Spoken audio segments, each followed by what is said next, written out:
Muy buenos días, muchísimas gracias por un sábado acompañarnos a un acto de este tipo.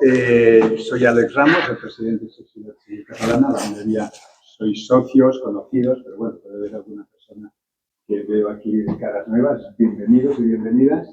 Me acompaña Eladio, el vocal de junta encargado del ciclo de estos actos.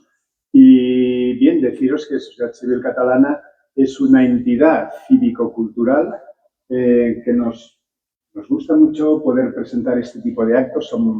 Hemos hecho centenares de actos. El 23 de abril de 2014 fue el momento fundante de Sociedad Civil Catalana. Llevamos ya 12 años. Y yo no voy a intervenir mucho más, simplemente dar la bienvenida. No participamos en la mesa, simplemente damos el espacio y el escenario para que esto se pueda producir. Os explicará Eladio, que va a presentar a los ponentes y cuál es el ciclo. Pero Sociedad Civil Catalana tiene claro que, bien, en esta situación, el primer acto, Venezuela, Guinea, Cuba, pues todo lo que podamos contribuir por nuestra parte será poco. Simplemente deciros que alguna aportación, opinión que os podemos dar desde España, hemos tenido un pasado, digamos, convulso en algún momento y las confrontaciones civiles no son una buena inversión de futuro, pero también tenemos un momento muy importante que fue el de la transición democrática de España tras la dictadura. Ese momento es muy inspirador para momentos en los cuales hay transición en otros países. Pasar de una dictadura a una democracia es un buen momento. Por lo tanto, es la única reflexión que yo les dejaría. Les paso ya a Eladio, el vocal de sectoriales y territoriales, que está encargado de estos tipos. Adelante y puedes presentar ya a los compañeros. Pues en primer lugar la presentación del ciclo. El ciclo, como veis, se llama ¿Cómo se pasa de una democracia a una dictadura? Es decir, las democracias no pueden ser débiles porque la debilidad de la democracia puede conducir a que se aprovechen esas circunstancias para pasar a una situación de dictadura. Y esa es una situación que desgraciadamente hemos podido comprobar a lo largo de este ciclo en el ejemplo de Venezuela, en el ejemplo de Guinea Ecuatorial y ahora vamos a contemplar el ejemplo de Cuba. Con Cuba nos hemos de retrotraer mucho tiempo más atrás, porque la historia de Cuba es cómo se pasa de una democracia a una dictadura militar, de una dictadura militar a una dictadura pretendidamente revolucionaria, y de ahí a una situación que es la que ahora se contempla de un posible paso de una dictadura nuevamente a una democracia, que ya veremos cómo va la cosa. Para explicarnos esta evolución en el caso cubano, tenemos a dos personas que consideramos muy próximas a nosotros como sociedad civil.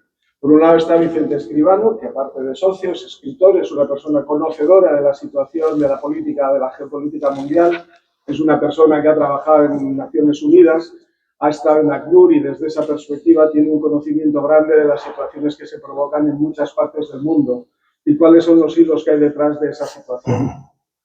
Y por otro lado tenemos a Saide Chalín Chong, que como veis, Vicente es español, Chalín es cubano y es una persona que vive intensamente todo lo que ha sido la historia y el pasado y el presente de Cuba porque ha sufrido las consecuencias directas de lo que la revolución pretendidamente revolucionaria cubana significó para el pueblo cubano. Miseria, salidas, exilio y pérdida de todo tipo, humana, material, familiar, social, etc. Ellos van a hacer la explicación de todo este proceso y a continuación, en cuanto ellos lo empezará Vicente, seguirá Saide. Y sí que queremos decir que sí, aquí es no solamente el paso de la democracia a la dictadura, sino que Saide también intentará explicarnos o intentará aproximarnos al posible paso de lo que ahora mismo está pasando en Cuba, que es una situación complicadísima, una crisis tremenda, y cómo eso puede dar pie a una salida de la dictadura y una vuelta a la democracia. A ver si eso es factible. Sin más, os damos ya paso a vuestra intervención. Nada, bienvenidos. Y los nuevos, no nos conocíais y estáis hoy aquí, pues es nuestra casa abierta para cualquier cosa y si os interesa algo más nuestro, a nuestra disposición. Venga, gracias. Muy bien. Gracias. Bueno, pues entonces empezamos, ¿no? Sí.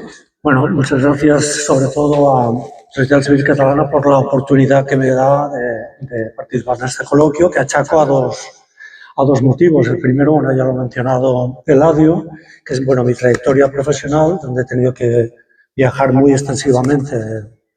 He vivido en 6 países en el mundo y tal, pero cuando estuve a cargo de la cadena de suministro de la ACNUR y de la respuesta logística a emergencias, pues he tenido que visitar innumerables sitios de guerras, de conflictos, de refugiados. Entonces, menciono, por ejemplo, cuando participé representando a la ACNUR en los escenarios posibles en Kabul, en Afganistán, por la posible salida que luego se produjo de las tropas americanas, ¿no? Y estuvimos trabajando una semana.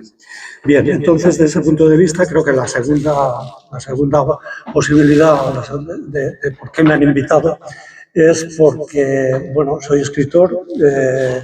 La última novela que he escrito se llama El destino era La Habana y se trata de una emigración de España, ida y vuelta a Cuba, a Estados Unidos, y una persona que llega a Estados Unidos, conoce la emigración cubana y se involucra en la lucha en aquel momento del movimiento 26 de julio, que fue el de Fidel Castro, contra la dictadura entonces de Fulgencio Batista. Esta es la parte final de la novela. Si a alguien le interesa, tengo un par de ejemplares aquí.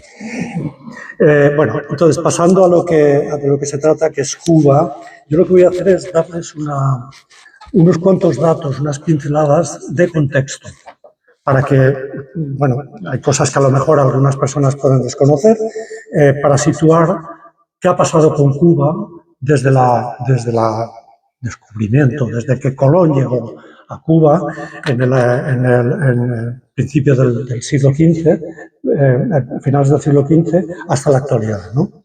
Entonces, bueno, empiezo con ello. Cuba, durante los Austrias, pues era, una colonia española con primero un adelantado, Diego Velázquez, que se convirtió en 1515 en gobernador, y que se sitúa como puerto de Indias. Debido a su posición, La Habana se convirtió en el punto de reunión de las flotas, en donde las flotas paraban, se rehabituallaban, etcétera, etcétera, y continuaban su viaje, ¿no? La economía estaba enfocada principalmente en la minería de pepitas auríferas en algunos ríos, que se acabó muy pronto, en 1534, pero luego se descubrió cobre, que el cobre era importante, y el cobre, pues las minas de cobre de Cuba estuvieron en activo hasta, si no recuerdo mal, o si me equivoco en cualquier cosa, me interrumpes, por favor, hasta el siglo XIX, ¿no?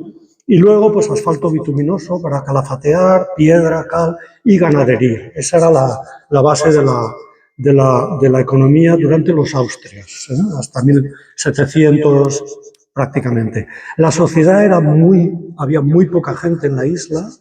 Es cierto que al principio de la conquista los españoles hicieron algunas tropelías, mataron a unos cuantos, bastantes indios, y sobre 1550 los indígenas, caribes, iboneyes, eran prácticamente unos 5.000 los que habían en la isla, ¿vale? La población era de unos 35.000, 40.000 habitantes en toda la isla. Estamos hablando de 1550, ¿no?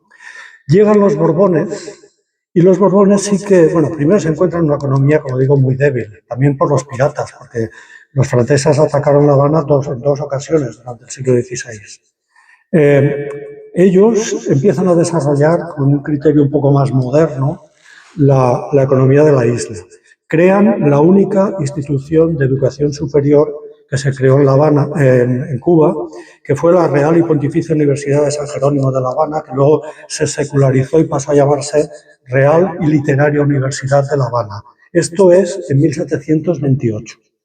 Ya España había creado muchas más universidades en tierra firme, en el continente, pero la primera en La Habana, en Cuba, es en 1728.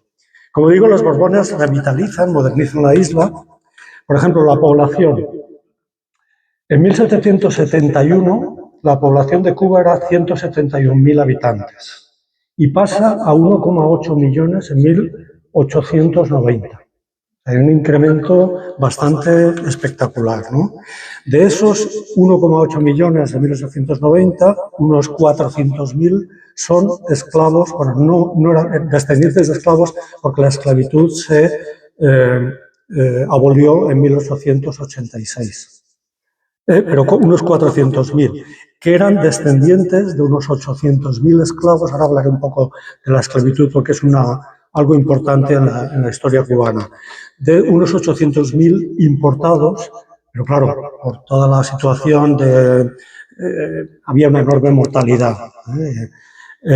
Estos 1,8 millones que he dicho de población que había en 1890, justo antes de la independencia de Cuba, de la guerra de Cuba, etcétera, etcétera, pues había aproximadamente unos 600.000 españoles que habían llegado durante el siglo XIX, que emigraron desde ahí, sobre todo Canarias, Galicia y unos pocos de Cataluña, unos 35.000, 40.000 catalanes. Ahora entraré también, estamos en Cataluña, de la importancia de Cataluña y de los catalanes en Cuba, ¿no? Llegaron franceses haitianos cuando Haití se independiza, que aportan mucha tecnología, sobre todo al oriente cubano, en los cafetales, etcétera, y unos 150.000 culíes chinos. De nuevo, corrígeme si me equivoco, pero yo me he estado leyendo que los chinos son la tercera raíz de identidad cubana. Yo la las africana, tengo todas. La española y también los chinos. Yo las tengo todas. ¿Es así? ¿Es así? Yo las tengo todas. Sigo. En 1762 los Borbones crean la hacienda propia, liberalizan el tráfico negrero, ¿vale? Y en 1778 Carlos III firma un decreto de libertad de comercio con todas las colonias americanas.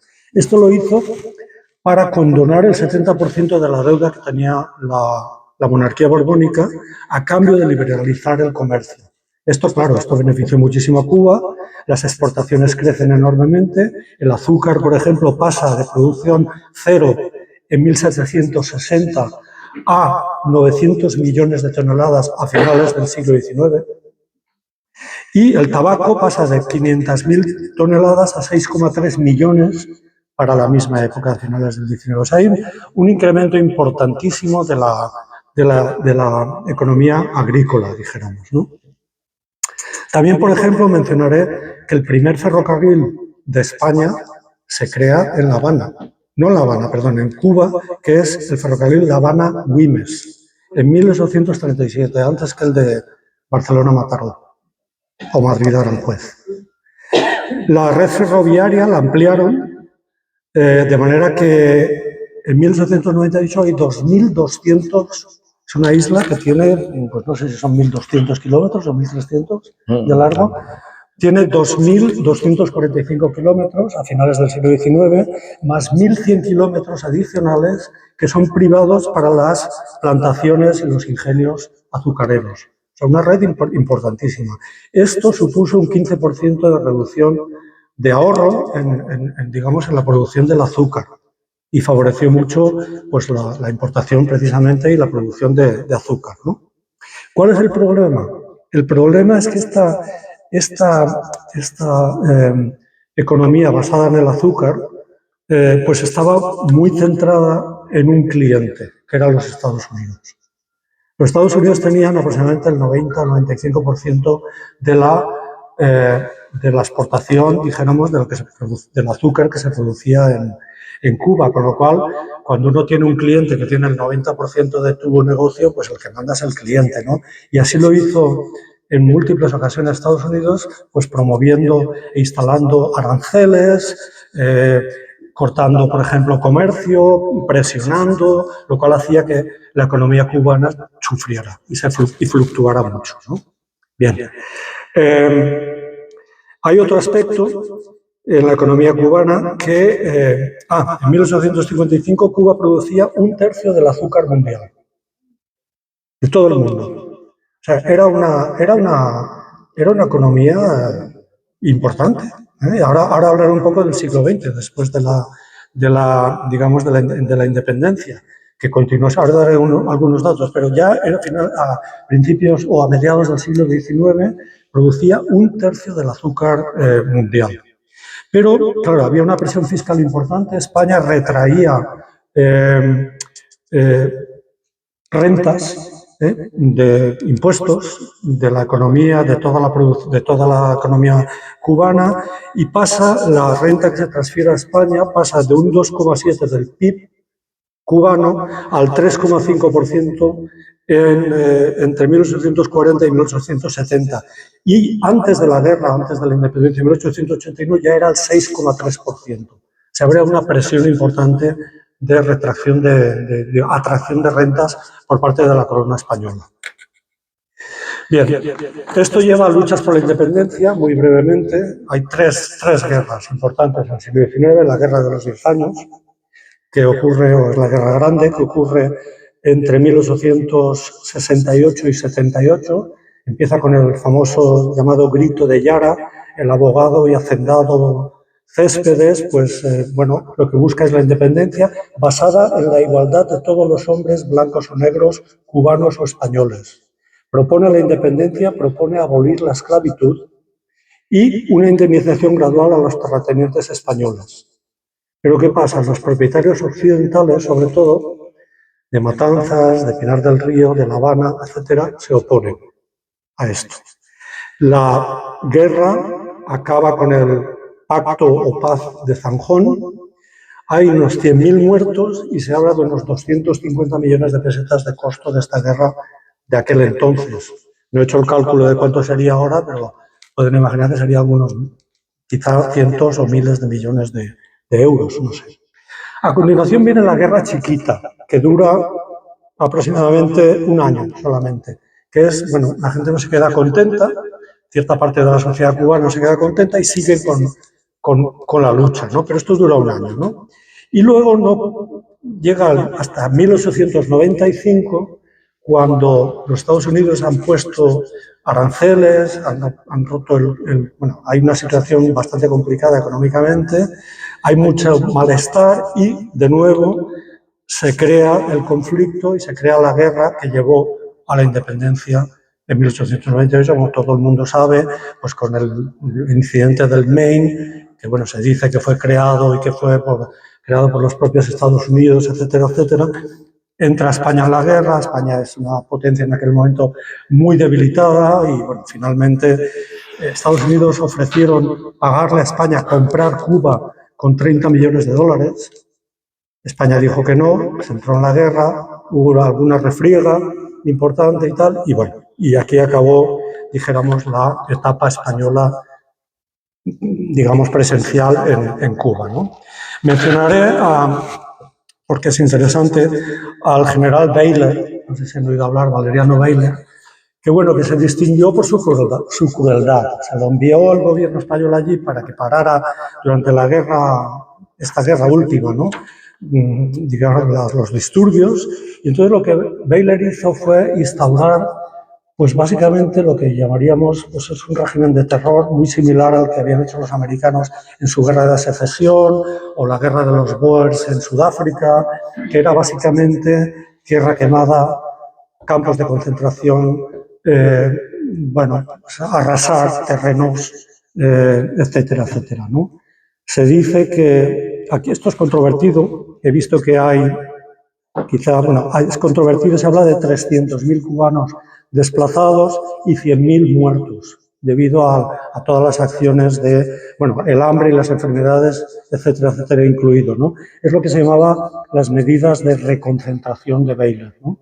Esto tuvo muchísimas protestas, fue al final, dijéramos, pues, separado, etcétera, etcétera.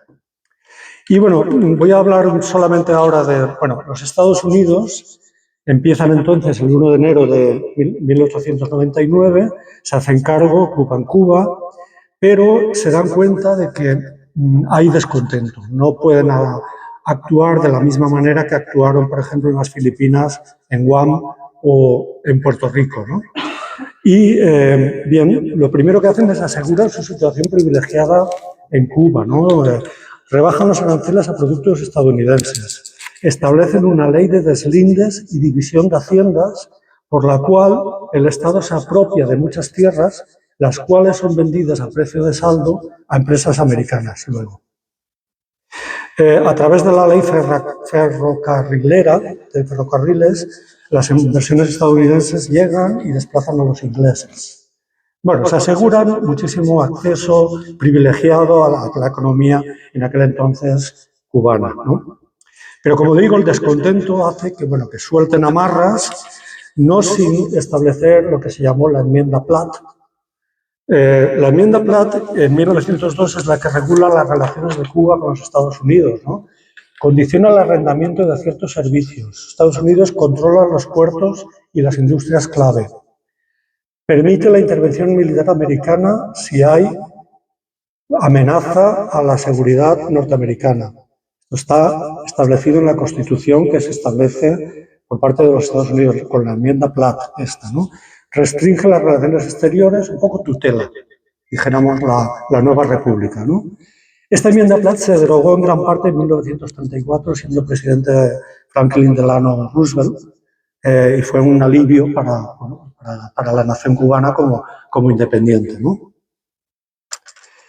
Y ya para acabar voy a hablar un poco de la esclavitud y la presencia catalana y luego el siglo XX, ¿no? La esclavitud, como digo, es importantísima. Hay 12 millones de esclavos, se calcula unos 12 millones de esclavos que son, digamos, pues traídos desde África, sobre todo la costa de Guinea, etcétera, durante los siglos XVI a XIX en total. España, aproximadamente un tercio de ellos, unos 4 millones de esclavos, digamos que España pues sí que intervino directamente. Y el 75% de la flota negrera española era catalana. 3/4 partes de la flota negrera española estaban organizada y gobernada por catalanes, ¿no? El esclavismo es efectivamente clave en la economía cubana. Como digo, los catalanes fueron figuras clave en la trata de esclavos. Tenemos nombres como Antonio López, el marqués de Comillas, como Joan Güell, Jaime Tintó, familias de la burguesía como Goytisolo, Samá, Xifré, Vidal Cuadras.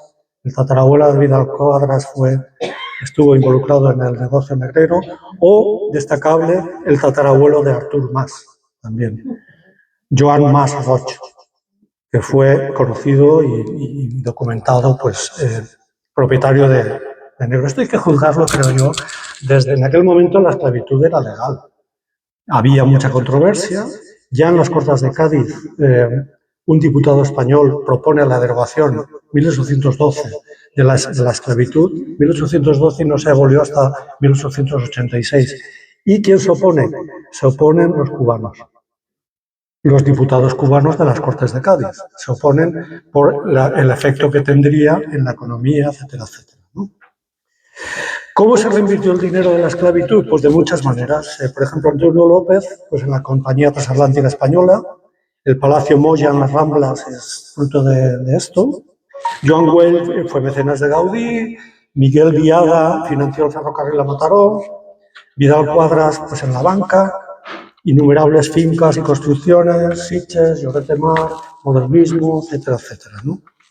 Hay muchos catalanes en Cuba, se crean casas de comercio, vienen, es verdad, y esto es positivo, con una mentalidad de comercio.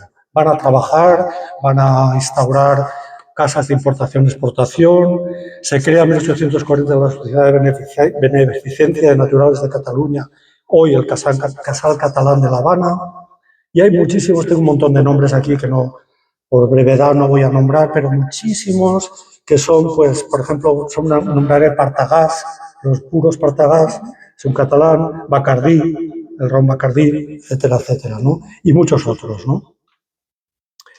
Bien, ya acabo con Cuba en el siglo XX. Efectivamente, pues la guerra de la independencia deja Cuba absolutamente devastada.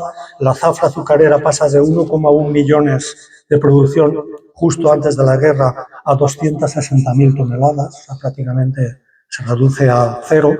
El tabaco pasa de 25.000 toneladas antes de la guerra a 7.000. O sea, la economía se queda temblando, ¿no? Pero durante esa época diversos presidentes de la República pues empiezan a impulsar la economía y hacen muchas cosas positivas y modernas, ¿no?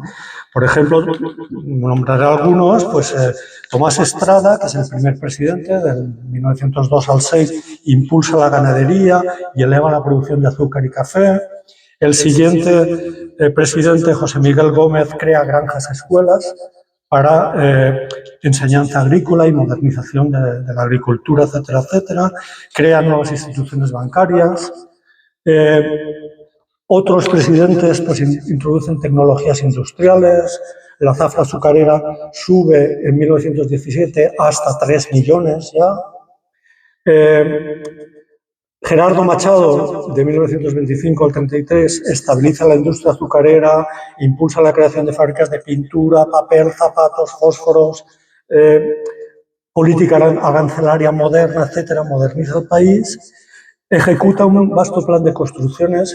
Hay una carretera, que es la carretera central, de 1.144 kilómetros, que la acaba él, este presidente. Es decir, los presidentes van modernizando el país, pero de manera que en 1958 el PIB per cápita de Cuba era el número 40 a nivel mundial y superior al español.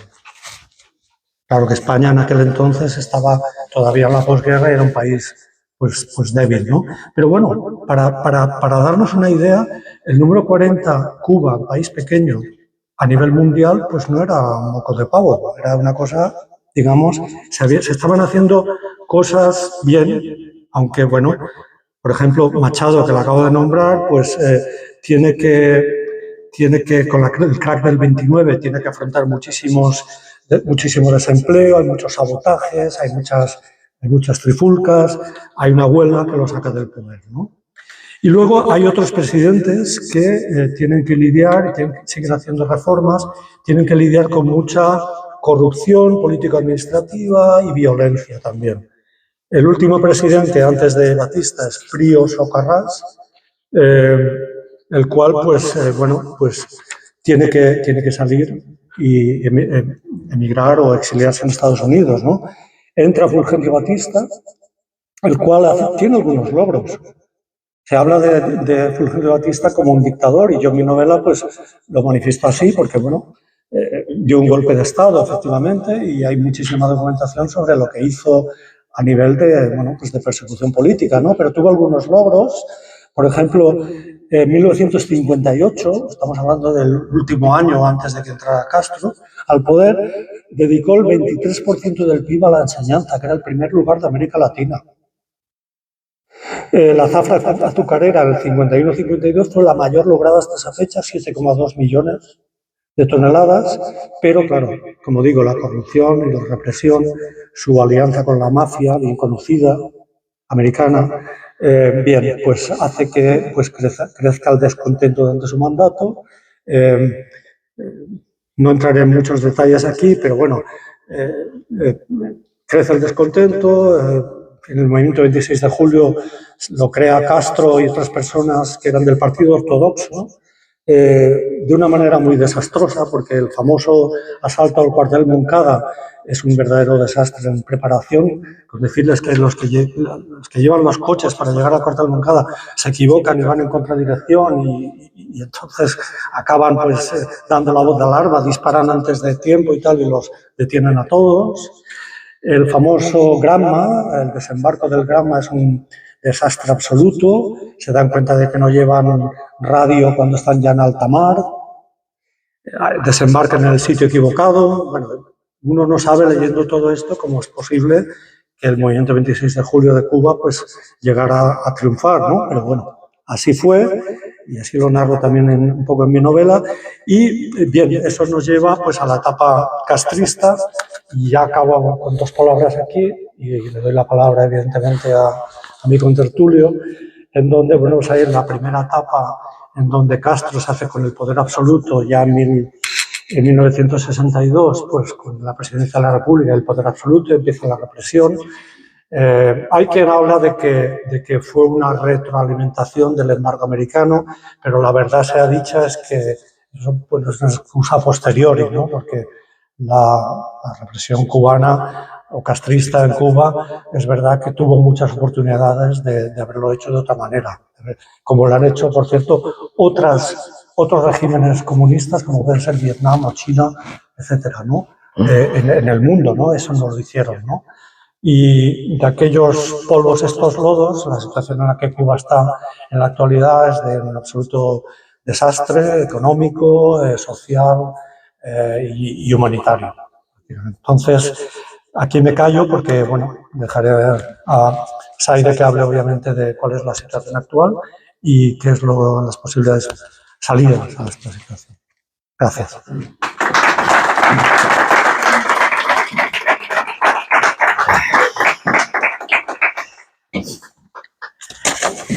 Bueno, muchísimas gracias por asistir a este evento.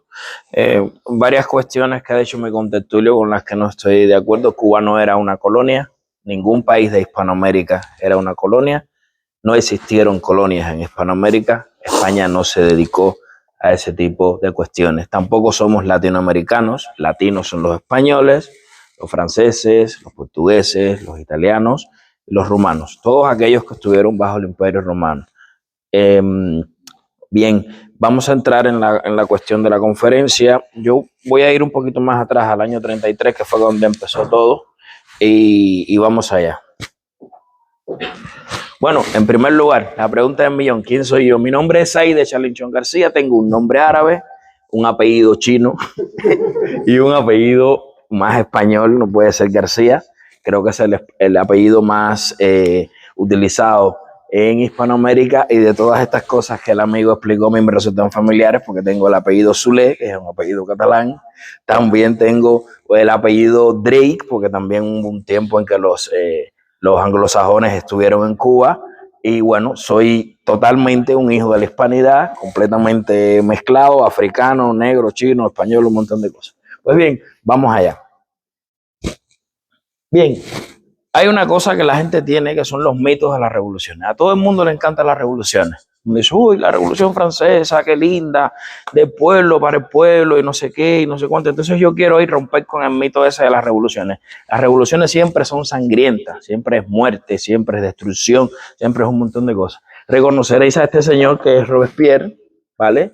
Fíjense que no era ningún individuo pobre ni nada por el estilo, ¿no? Porque se dice que se hacen las revoluciones, los pobres hacen las revoluciones por los pobres y todas estas cosas. Como ustedes ven, el señor Robespierre, pues pobre no era, provenía de una familia de juristas británicos, en fin, una persona bien preparada que se le ocurrió la idea de romper con el poder. Aquí tenemos a nuestro querido amigo, nuestro querido Carlitos Marx, que tampoco era un individuo pobre, ni nada, era un tipo rico, de familia adinerada, con vínculos con la aristocracia, no sé qué. Se comenta que ya venía con el mal en la sangre, porque se comenta incluso que dejó hasta morir a sus hijos de hambre. Pero bueno, quiero romper con estos mitos de la revolución. Aquí tenemos a otro querido amigo, bueno, ninguno son amigos nuestros en realidad, son personas a las que odio profundamente. El conocido asesino Lenin, que también provenía de una familia privilegiada. Los revolucionarios no son como, la revolución de los pobres y por los pobres. Cuentos chinos. Y aquí tenemos al último, al señor Itingo Fidel Castro, hijo de un terrateniente también.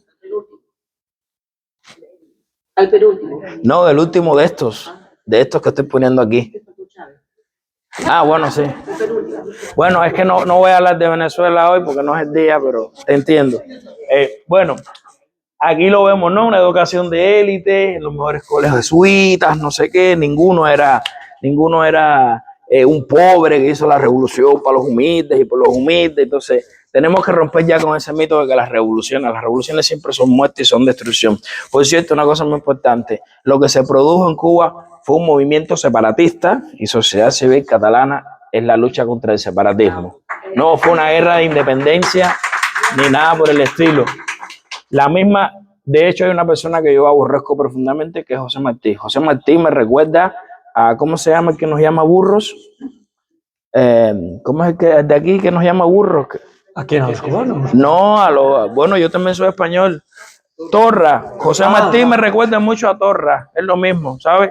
Tiene un poema que es el poema de la bailarina española que dice, ay, voy a ver a la bailarina que está muy linda, no sé qué, pero no puedo entrar porque la bandera española está ahí. Las mismas tonterías, exactamente los mismos problemas. Cuba se podía haber separado de España, porque evidentemente los procesos son así, pero no tenía que haberse producido toda esa destrucción. Pues bien, vamos a analizar un poco más cuestiones. Bien, este personaje que está aquí, que es Fulgencio Batista, ¿vale? Era un sargento telegrafista en el año 33 cuando cae Machado. ¿Por qué cae Machado? Machado cae porque después de hacer la reforma se le ocurrió que él se tenía que quedar en el poder. Ya está, me quedo en el poder porque me da la gana y porque yo soy el más lindo. Y entonces el gobierno de Machado, en vez de durar 4 años, duró 8, el pueblo se hartó y lo echaron. Y entonces entramos en una situación bastante compleja de inestabilidad. Tuvimos gobiernos de 100 días, de 6 meses, de 1 año. En toda esa situación de inestabilidad, el telegrafista, que era un sargento, pasó a general, se dio un golpe de Estado, tomando todo el poder del Estado en el ejército, fortaleciendo el ejército. De ahí que habían tantos gobiernos así, porque él mantuvo el poder. Y en el año 1940, cuando surge la Constitución de 1940, que es una de las constituciones más avanzadas de Iberoamérica en cuanto a derechos y una serie de cuestiones, él se aprovecha, porque es listo a través de la coalición social democrática, se aprovecha de los comunistas, legaliza el Partido Comunista, legaliza la Central de Trabajadores de Cuba, todas las organizaciones para él poder llegar al poder. De hecho, hay 3 comunistas menos que son ponentes de la Constitución. La Constitución es muy amplia, hay socialdemócratas, hay comunistas, hay liberales, hay conservadores. La Constitución tiene una serie de cuestiones. Y bueno, él ilegaliza, luego se presenta se pone de presidente en unas elecciones donde se presentó y bueno, no se sabe bien por qué razón no se presentó nadie más, pero ganó. Esta es la cuestión, ¿no? De Batista. Y bueno, en el año 53 o 54 vuelve a legalizar el Partido Comunista porque sencillamente le convenía. Bien, aquí hay una parte muy importante, ¿vale? Aquí el amigo hablaba del asalto al cuartel Moncada y al cuartel Carlos Manuel de Céspedes, porque fueron 2 cuarteles. Se cuenta la historia. Él explicaba lo del desastre. Realmente Fidel Castro no apareció por allí. Dicen que se perdió, pero es que no apareció. Sencillamente no apareció y dejó que sacrificaran a sus amigos del partido todo eso. Esta fotografía que ustedes ven aquí, que lamento que no se pueda ampliar mucho. Bueno, esta es la Juanita Castro, la hermana de Fidel, que aseguró hasta su muerte que este niño que aparece aquí es Raúl Castro. Este que está aquí es Fulgencio Batista y este parece ser el padre de Fidel Castro, ¿vale? ¿Por qué cuento todo esto? Porque Fidel Castro era un niño, un terrateniente, el hijo de un terrateniente, que su padre mantenía vínculos con Fulgencio Batista. Los 2 eran de la misma provincia, de pueblos más o menos cercanos, con lo cual no estamos hablando de que era un revolucionario ahí que cayó del aire y todas estas cuestiones. Cuando Fidel es detenido en lo del 26 de julio junto a su hermano, que por cierto estoy mirando la foto de la época, Raúl Castro era un niñito, pero un niñito cuando qué maldad hay que tener ya para ocurrirse ya estar tirando bombas y todas esas cosas, porque no fue un movimiento revolucionario. El movimiento 26 de julio fue un movimiento terrorista que ponían bombas en cine con gente dentro, con niños dentro. Entonces eso no tiene nada. Por eso empecé con el mito de romper las revoluciones, porque no fue ninguna revolución. Con lo cual Fidel se salvó, Batista lo termina amnistiando porque era el hijo de... Porque los que fueron con él a atacar el cuartel, todos se fueron del aire, ninguno quedó. Pero él y sus cercanos y todo eso fueron amnistiados, un error de Batista. Batista subestimó, ¿no? Este es un niño de papá, no pasa nada, lo liberamos y lo soltamos y todas esas cuestiones. Bueno, continuamos. ¿Qué fue lo que perdimos en Cuba? Porque creo que esto es una parte muy importante. Ya nuestro amigo estaba hablando sobre eso y vamos a hablar sobre ello. Mira, teníamos en el año 58, ¿vale? Con una población de casi 7 millones, teníamos 38.834 fábricas, ¿vale? 65.872 establecimientos comerciales, ¿vale? Y bueno, el año 68 es el año clave donde ya el Partido Comunista se lo roba todo. Pero imagínense ustedes, en una población de casi 7 millones, 38.000 fábricas. Cuba era un país completamente liberal, donde la gente podía invertir, progresar, desarrollarse y crecer.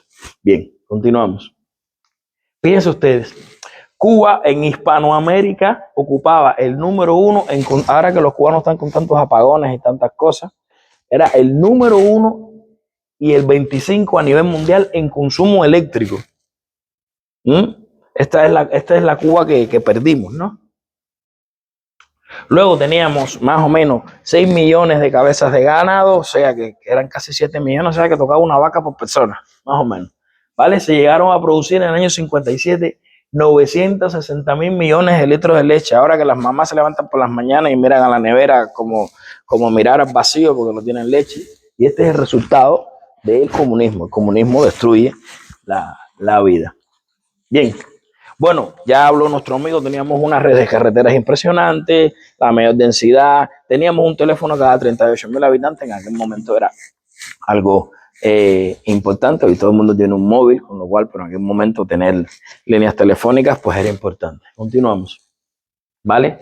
Tenemos la primera planta inaugurada en 1950, ¿vale? Tenemos televisión pionera, ¿vale? La televisión en Cuba llegó en color primero antes que el resto de, no sé por qué me sale América Latina aquí, porque siempre pongo Hispanoamérica, me traicionó aquí la IA, no se fíen de la IA, ¿vale?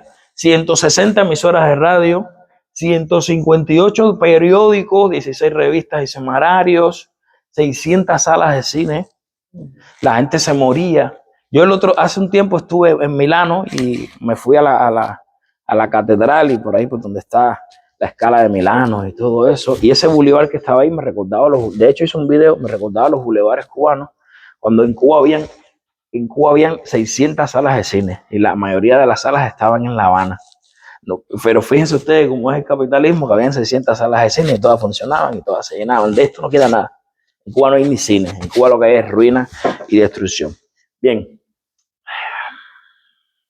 Es cierto, eso es una realidad, en Cuba, en esa Cuba habían desigualdades, estamos hablando de 1957, 1958, es verdad que habían algunos problemas de racismo y situaciones, no era una cuestión institucional porque teníamos un presidente mulato, sino que era una cuestión más bien de clasismo y todas esas cosas, y evidentemente esto hay que reconocerlo. Es verdad, que es una cosa muy importante, de los barrios paupérrimos y los barrios pobres y todas estas cosas, es algo que aumentó de manera significativa y que no dejó de existir. O sea, cuando llegaron los comunistas, la pobreza no se acabó, aumentó, se multiplicó. De hecho, hay montones de barriadas en Cuba pobres, hay lugares en Cuba donde todavía hay suelos de tierra, donde no hay alcantarillado, donde no llega el agua, ¿vale? Que se suponía, repito, que era la revolución de los humildes y para los humildes, pero no fue así. Bien, continuamos. Teníamos un gran desarrollo, evidentemente. Estábamos en un momento donde estábamos en 1958, ¿vale? ¿Y qué habría sido de Cuba si no hubieran llegado los comunistas? Increíble, increíble. Bueno, seguimos. Mucha gente dice que Fidel Castro era comunista. Fidel Castro no era comunista. Según el testimonio de un profesor de él, jesuita, dice que le encantaba cantar Cara al Sol. Le encantaba y le gustaba José Antonio Primo de Rivera y toda esa historia. De hecho, el manifiesto de la Sierra Maestra, que es un manifiesto que él hace con el Partido Ortodoxo, cuando tú te pones a analizar los discursos y todas estas cosas, a él le gustaba mucho, él no era comunista, a él le gustaba José Antonio Primo de Rivera, le gustaba Mussolini, le gustaba Hitler, le gustaban este tipo de personajes que en aquella época, hasta que se supo todo lo que se supo, pues eran personalidades que a la gente le atraía ideológicamente. Fíjense, por ejemplo, las diferencias, ¿no? No había muchas diferencias en el discurso de Fidel Castro y en el discurso de José Antonio, apenas habían diferencias. Bien, en 1957, que es cuando se hace el manifiesto de la Sierra Maestra, recordemos que Cuba vivía en una especie semidictaduras o algo así. Esta es la razón, el manifiesto de la Sierra Maestra, por la que los cubanos, o una parte importante de los cubanos, empiezan a apoyar a Fidel Castro, porque Fidel Castro hablaba de restituir la Constitución de 1940. Por eso fue que la gente lo empezó a apoyar. Dijo, este hombre va a restituir la Constitución, pues vamos a apoyarlo.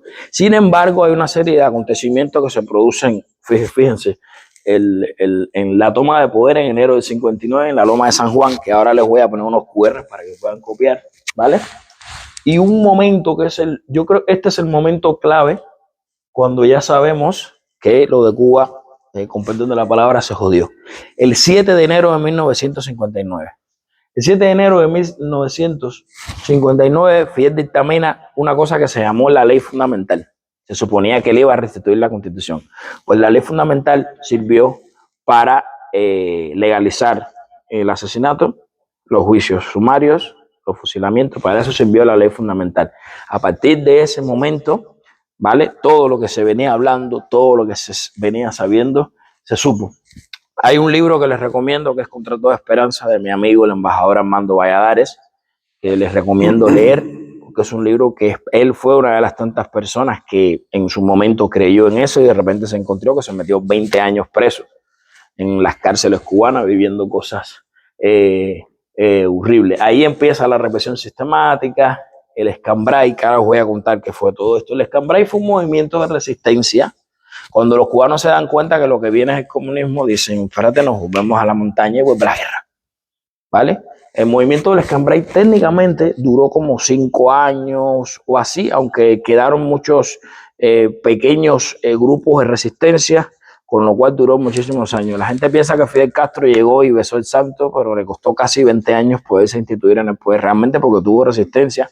Para aquellos que dicen que los cubanos son cobardes, que por qué no se levantan, es que fue un proceso completamente de represión y de destrucción. Una de las figuras más nefastas que se dedicó a matar gente, a encerrar homosexuales en campos de concentración y negros fue Ernesto Che Guevara de la Serna, que me hace mucha gracia cuando veo un homosexual con una camiseta de Che, digo, pues este hombre odiaba a los homosexuales, ¿vale? Y esa camiseta es el ejemplo del fracaso del comunismo, porque la imagen de Che es una de las imágenes más comercializadas del mundo. Escribí un artículo sobre eso y las cifras anuales de merchandising alrededor de Che son multimillonarias. Bien, continuamos. Aquí empieza el tema. Fíjense, 7 de enero de 1959, la Ley Fundamental, ¿vale? Del 60 a 65, la rebelión del escambray, ¿vale? En el 62, la crisis de los misiles. Ahí ya Cuba ya empieza a decir, ya no somos, fíjate que Fidel Castro fue a los Estados Unidos, we are not communists, pero ya se empezó a acercar a la Unión Soviética. Bueno, vaya a cochina del 61, ¿vale? Del 59 al 68 las cárceles se llenan, las cárceles cubanas se llenan, mataron a montones de personas, fue una cosa horripilante, fue literalmente una purga. Cualquiera que se haya leído el libro negro del comunismo o el Archipiélago Gulag, esas cosas que ustedes leyeron ahí fue todo lo que ocurrió. En el libro de Valladares está muy relatado. Y en el 1976, recuérdense que Fidel, la gente le apoyó para que restituyera la Constitución de 1940. Sin una constituyente, sin nada, impone una Constitución que dice que el Partido Comunista de Cuba, que es lo que dice también la Constitución globalista del 2019, es el centro de la vida y de la organización de los cubanos. Un cubano no puede ser otra cosa que comunista. El que se saca de la línea puede perder la vida y todas las consecuencias que hemos visto a lo largo de la historia. Bien, la relación de Fidel y Franco, que esto es un tema de que no se habla mucho, pero Fidel y Franco, como eran coterráneos, se llevaban estupendamente. De hecho, esta fotografía que ustedes ven aquí es del ínclito Che Guevara, el terrorista asesino de homosexuales y negros. En su visita a España, visitó a España en 3 ocasiones. 3 ocasiones, y eso que, bueno, la dictadura de Franco era anticomunista, pero bueno, esas cosas que pasan. Incluso en el 75, cuando muere Franco, Fidel Castro dictaminó duelo nacional por la muerte de Franco. Esto es una cosa que ustedes, todo lo que les estoy contando aquí, lo pueden buscar, lo pueden investigar, lo pueden conocer en la tercera visita, me encanta la tercera visita de Che, porque ya Che no vino así disfrazado, sino que vino sin barba y toda la historia para irse a Bolivia. Vivan los bolivianos que nos los quitaron del camino, por Dios. Se fue a Bolivia y ahí los bolivianos hicieron y se acabó este asesino, una persona que en su diario le escribía a su padre y dice: padre, debo confesar que me gusta el olor de la pólvora con la sangre. Era un tipo profundamente sádico y profundamente asesino. No se pongan la camiseta de Che, díganselo a sus nietos, a sus hijos. Todo lo que ustedes vean, cuando vean una foto de Che, díganle, explíquenle a la gente que Che fue el creador de los campos de concentración para homosexuales y negros en Cuba. ¿Vale? Uno de esos negros que fue a ese campo de concentración, ustedes lo deben conocer, Pablo Milanés. Pablo Milanés fue en ese campo de concentración porque lo que buscaban era reprogramarte. Y bueno, la reprogramación no funcionó mucho, fue una cosa ahí media. Bueno, este personaje que está aquí, Pedro Luis Boitiel, a Pedro Luis Boitiel se le considera el primer gran mártir del presidio político cubano bajo el castrismo. Pedro Luis Boitiel empezó una huelga de hambre y según cuenta el embajador Armando Valladares y muchos testigos de ese momento, pues miren, hubo una negligencia, lo dejaron morirse, le cortaron el agua, en fin, unas historias. Hay un documental que se llama Conducta Impropia, lo pueden ver, donde la madre de Pedro Luis Boitiel explica todo lo que le hizo a su hijo. Recuerden que esta gente lucharon contra Batista y después se levantaron contra Fidel Castro y Fidel Castro los asesinó y los liquidó. Bien, voy a pasar algunos QR por si algunos quieren copiar de masacres del Partido Comunista. Bien, fíjense que yo digo crímenes en movimiento terrorista 26 de julio porque eran unos terroristas. Eso no fue un movimiento revolucionario ni nada. Tampoco Robespierre. Robespierre hizo cosas horribles, Lenin también, etcétera, etcétera. Si quieren copiar esto. La masacre de la Loma de la Cruz, ¿vale? Donde 71 policías y militares fueron acribillados, asesinados y tirados a una fosa común. En el año 63, con un ciclón, porque Cuba es un país ciclónico, empezaron a salir los restos de los asesinados, cogieron todos aquellos restos, los envolvieron en cemento y los tiraron a una fosa marina. Esto es lo que sucedió en Cuba. Esta es la masacre de Río Guanímar. ¿Vale? Fíjense, es muy importante, vale, para que, fíjense, todas las personitas que murieron ahí, en la masacre de Río Guanímar. La gente cogía una embarcación, se la robaba, sí, la gente cogía una embarcación, se la robaba para tratar de escapar a Cuba y las mismas hordas comunistas hundían la embarcación y mataban a la gente. Esta es la masacre para mí, la más... hay otras, pero esta es la más impresionante para mí, ¿vale? Esta es la masacre de Remolcador 13 de marzo. Ocurrió el 13 de julio de 1994. Otros cubanos se robaron una embarcación para escapar de Cuba y todos estos niños que están aquí, hubieron más muertos. Todos estos niños que están aquí murieron en los brazos de su padre. Siempre tengo un especial recuerdo para la niña Helen Martínez Enrique, que tenía 5 meses. A esta niña la asesinaron en los brazos de su madre. Conozco al padre de Helen Enrique, es un superviviente. No entiendo cómo ese hombre tiene fuerzas para vivir todavía. Ese hombre ese día se tiró al agua para tratar de rescatar a su mujer y a su hija, y ese día se murió su mujer y se murió su hija. Esto es el comunismo. Esto. El asesinato de todos estos niños, sus padres lo único que estaban tratando de buscar un futuro mejor para ellos. ¿Vale? Ni eran terroristas, ni eran nada. Todos estos niños, miren, 2 añitos, 2 añitos, 3 añitos, 4 añitos, 5 añitos, 10, 11, es un poco más larga la lista, pero bueno, como el PDF tuvimos que hacer un arreglo ahí, pues es lo que hay. Estos son los niñitos de la masacre de Remolcador 13 de marzo. Pero estos no son los únicos niños que han muerto, pero esto, como todavía lo recuerdo, yo tenía 14 años cuando esto ocurrió, recuerdo las caras de frustración y las caras de llanto por la calle de la gente, ¿sabes? Porque además ya había tanto miedo que no te podías oponer, pero la gente esto le produjo mucho dolor. Miren, Todos estos niñitos murieron ahí, pero bueno, en la masacre de Río Guanima también murieron niños. Bueno, un amigo nuestro que debería estar aquí, pero no sé por qué razón no vino. Ustedes si se fijan aquí, esto es una bala, ¿vale? Y esto es una radiografía de una bala. Este es uno de los tantos crímenes que quise poner aquí. Osiris José Puerto Terry. Osiris José Puerto Terry fue un cubano de los que salió el 11 del año 2021, el 11 de julio del año 2021, a protestar a las calles, cuando el denominado presidente de Cuba dio la orden y dijo que las calles de Cuba solo eran de los comunistas, que no podía haber nadie más en la calle de Cuba que no fuera comunista. La mayoría de la gente que estaba en la calle no era comunista. A Osiris le dispararon 3 veces. El primer disparo directamente a la cabeza, pero lo pudo esquivar. El segundo disparo a una pierna. El tercer disparo a una espalda. Ustedes dirán, estas fotos modernas, ¿por qué las tenemos tan modernas? Porque a Osiris lo tenemos aquí en España de refugiado político. ¿Vale? Sí, está vivo. A Osiris lo tenemos aquí en España de refugiado político. Esta bala se la sacamos en el Hospital del Mar. Y esta bala es la evidencia que vamos a tener para llevar a Miguel Díaz-Canel al Tribunal de Derechos Humanos por asesinato. Y este hombre vive, pena que no pudo venir para que ustedes lo pudieran conocer y hablar con él.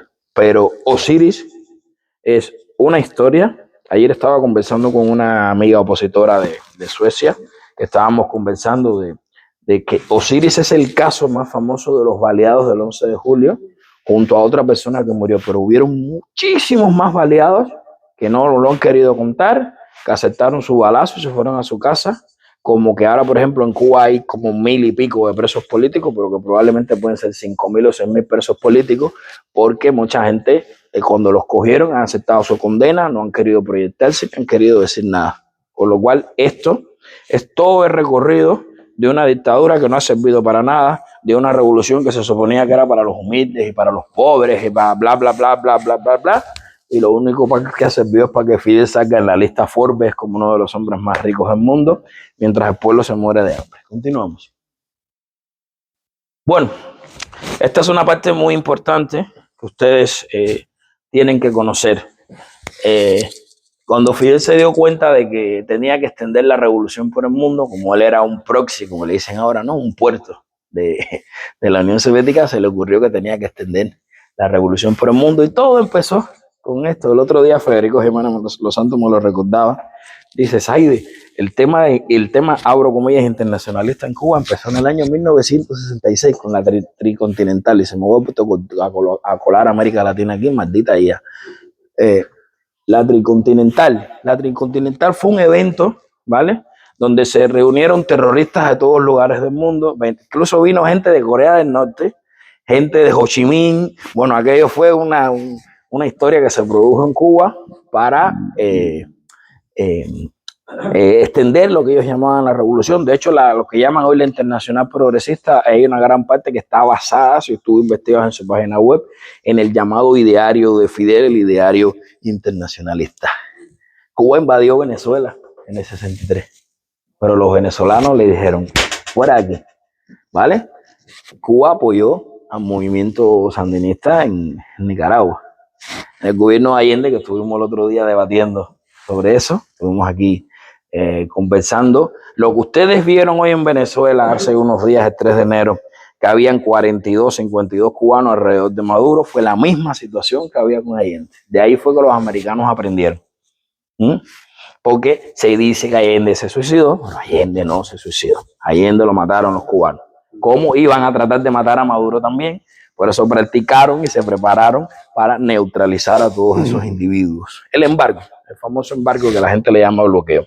Miren, el embargo surge porque eso, por ejemplo, existe en España, existe en cualquier país libre del mundo. Si un Estado quiere nacionalizar un terreno, una propiedad, lo que desee, pues le dice al propietario, mire, yo que sé, tienes un campo, oye, quiero pasar una carretera por aquí y necesito tus tierras, te las voy a comprar a tal precio, vamos a entendernos, a veces se va a juicio, lo que sea, y tú, bueno, como eres el Estado y hay un interés general, pues se termina pasando la carretera por ahí.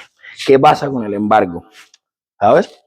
Espérate, antes de eso, Cuba participó en la guerra de Yom Kippur, Cuba estuvo en la guerra de Vietnam, ¿vale? Y más recientemente en la invasión de Ucrania. Cuba estaba en Ucrania apoyando a Putin y asesinando ucranianos. Con lo cual ustedes deben entender que esa dictadura asesina y cruel, dictadura pedrasta y asesina de niños, debe desaparecer. Seguimos con el tema del embargo. El embargo viene porque Fidel Castro roba millones en propiedades a ciudadanos norteamericanos. Porque si él hubiera nacionalizado cualquier empresa y dice, bueno, te pago la acción a tanto, bueno, pues me pago. ¿Vale? Pero es que no pagaron. ¿Vale? La razón del hambre en Cuba no es por el llamado bloqueo. Oye, el bloqueo que tiene, no, el único bloqueo que existe en Cuba es del Partido Comunista a los cubanos, ¿vale? Y que el Partido Comunista tiene por norma robar. Empezaron robando y han seguido robando en estos casi 70 años. Compran, yo qué sé, cualquier estado serio le dice, yo qué sé, España le dice a Francia, véndeme un parque de autobuses y te lo pago en 5 años. Pues España va pagando las letras cada mes o cada año, lo que corresponda, y ya está. Pues no, Cuba le decía a Brasil, véndeme unos autobuses y no los paga. Cuba le decía a Argentina, véndeme carne y no la pagaba. Y así. Ustedes pueden investigar. Recientemente hubo un juicio en el Tribunal Comercial de Londres porque una empresa, o lo que llaman ahora fondo buitre, le estaba reclamando a Cuba, era una deuda de 1 millón de euros en el año 88, imagínense los intereses, ¿sabes? Y ese juicio lo perdieron porque se cogieron y le cambiaron el nombre al banco. Le cambian el nombre al banco y la jueza dice, pero ustedes se creen que yo soy tonto. Aquí hay una deuda. Entonces, ha sido común y normal en el Partido Comunista de Cuba robar. Y el robo es lo que ha producido la carencia, que se caigan los edificios, porque a ellos solo les interesaba acumular billetes para ellos, como todos estos revolucionarios, abro comillas que puse al principio, acumular billetes para ellos, y billetes, y el pueblo no le ha importado nunca, ni le ha interesado nada, ni nada por el estilo. Continuamos. Esto es una portada del diario ABC. La inteligencia cubana se infiltra en los CDR y la izquierda radical. De aquí, de Cataluña. Esto pasó aquí. ¿Lo están viendo? Esto es una portada de ABC. La pueden buscar, la pueden ver, ¿vale? No es casual que la organización terrorista CDR se llame así. El sistema de control de Cuba, el sistema de control de los cubanos calle por calle, se llama CDR. Este se llama Comité de Defensa de la República y el de Cuba se llama Comité de Defensa de la Revolución, que es una red de chivatos callejeros que van calle por calle diciendo fulano tiene unas bambas de más o fulano se compró un televisor porque el comunismo lo que genera eso es la envidia, la inquina contra el prójimo. Por eso yo digo que es una ideología anticristiana y antihumana. Esto se sabe. Han estado no solamente metidos con ese, por eso mi apoyo a España es constante, porque yo sé la enfermedad que le quieren transmitir a España. Por eso me he opuesto al separatismo catalán y le doy gracias a ustedes por invitarme aquí a esta casa, que es la casa del antiseparatismo de Cataluña, porque esta gente quiere traer aquí lo mismo que tenían, lo mismo que tienen allí, que está a punto de acabárseles ya. Esto es una cosa increíble. También están con el separatismo vasco. Cuba está llena de tarras que viven allí, además de otros terroristas, porque Cuba se dedicó a coger terroristas. Pero bueno, eso es otra conferencia que tendríamos que hacer de cómo Cuba ha acogido a terroristas y ha protegido a asesinos y una serie de personajes. Seguimos. ¿Por qué nos va tan mal en Hispanoamérica? ¿Cuál es la razón central de nuestros males? La razón central de nuestros males, fíjense, dice la Biblia en Efesios 6, del 2 al 4, dice, honra a tu padre y a tu madre, que es el primer mandamiento, con promesa, para que te vaya bien y se te alargue la vida en la tierra. El problema que tenemos los hispanoamericanos es que desde que nos levantamos estamos maldiciendo a nuestra mamá. Nuestra mamá se llama España. España nos sodomizó, España nos robó, España nos encarceló, España no sé qué. Es verdad que hay una parte de mí, y eso no se puede negar, que yo tengo una parte negra y que ciertamente fuimos esclavos. Por supuesto que sí. Pero bueno, podemos seguir mirando al pasado, podemos mirar al presente. El gran problema de Hispanoamérica, de toda Hispanoamérica y de Iberoamérica también, porque aquí también tenemos el mismo cainismo. España es roa, España mala, España no sé qué, ¿vale? Ese es el gran problema que tenemos allí, ¿vale? Si tú desde chiquitico te dicen, tú eres hijo de un violador, eres hijo de un ladrón de oro, eres hijo de un... Claro, es que eso no te puede hacer bien en tu cabeza. Tienes que volverte separatista por fuerza, ¿vale? Tienes que odiar a tu patria, tienes que odiar a tu... Es que tiene que ser así, ¿vale? El gran problema, fíjense, es el mismo problema que tiene España, es el mismo problema que tiene Hispanoamérica y que lo llevó a las mal llamadas guerras de independencia, que no fueron guerras de independencia, fueron guerras civiles, ¿vale? Porque ya Isabel la Católica decretó que nosotros éramos ciudadanos. Incluso Fernando el Católico dijo que nos casáramos y Isabel la Católica prohibió la esclavitud. Entonces, la falsa construcción nacional de Hispanoamérica sin España. No se puede entender Hispanoamérica sin España. ¿En qué idioma estoy hablando? En serbio-croata, estoy hablando en español. No se entiende Hispanoamérica sin España. España está presente en nuestro ADN, está en mi pelo, está en mis huesos, está en cada construcción, en cada pensamiento, en cada parte de mi genética, aunque yo soy un batido genético, en cada parte de mi genética, ahí está España, ¿vale? Y España está en el cuerpo y en el alma y en el espíritu y en la historia de cada hispanoamericano. Y mientras nosotros nos reconciliamos con nuestra madre, van a seguir habiendo dictaduras y van a seguir habiendo situaciones. Y esto es muy importante. Hoy, ustedes saben que ahora se utiliza la palabra migrante, ¿no? Para referirse a los inmigrantes, que es una aberración, es una falta de respeto. Migrante en lengua española son los animales. Son los pájaros los que migran y los elefantes y esas cosas. Y entonces ahora a este negro me quieren llamar a mí migrante. Entonces tú eres un animal, te desprecio, negro. Y todo esto es porque hay gente que quiere echarle la culpa de lo que le pasa al capitalismo, al hombre blanco, yo qué sé, a cualquier cosa menos reconocer que nos hemos equivocado.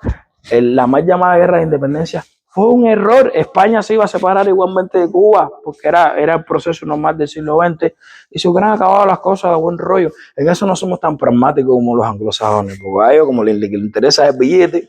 Decimos, ustedes se quieren separar, vale, pero vamos a seguir haciendo negocios. No sé, el otro día estaba con Juan Miguel Zunzunegui y me hablaba, ¿no?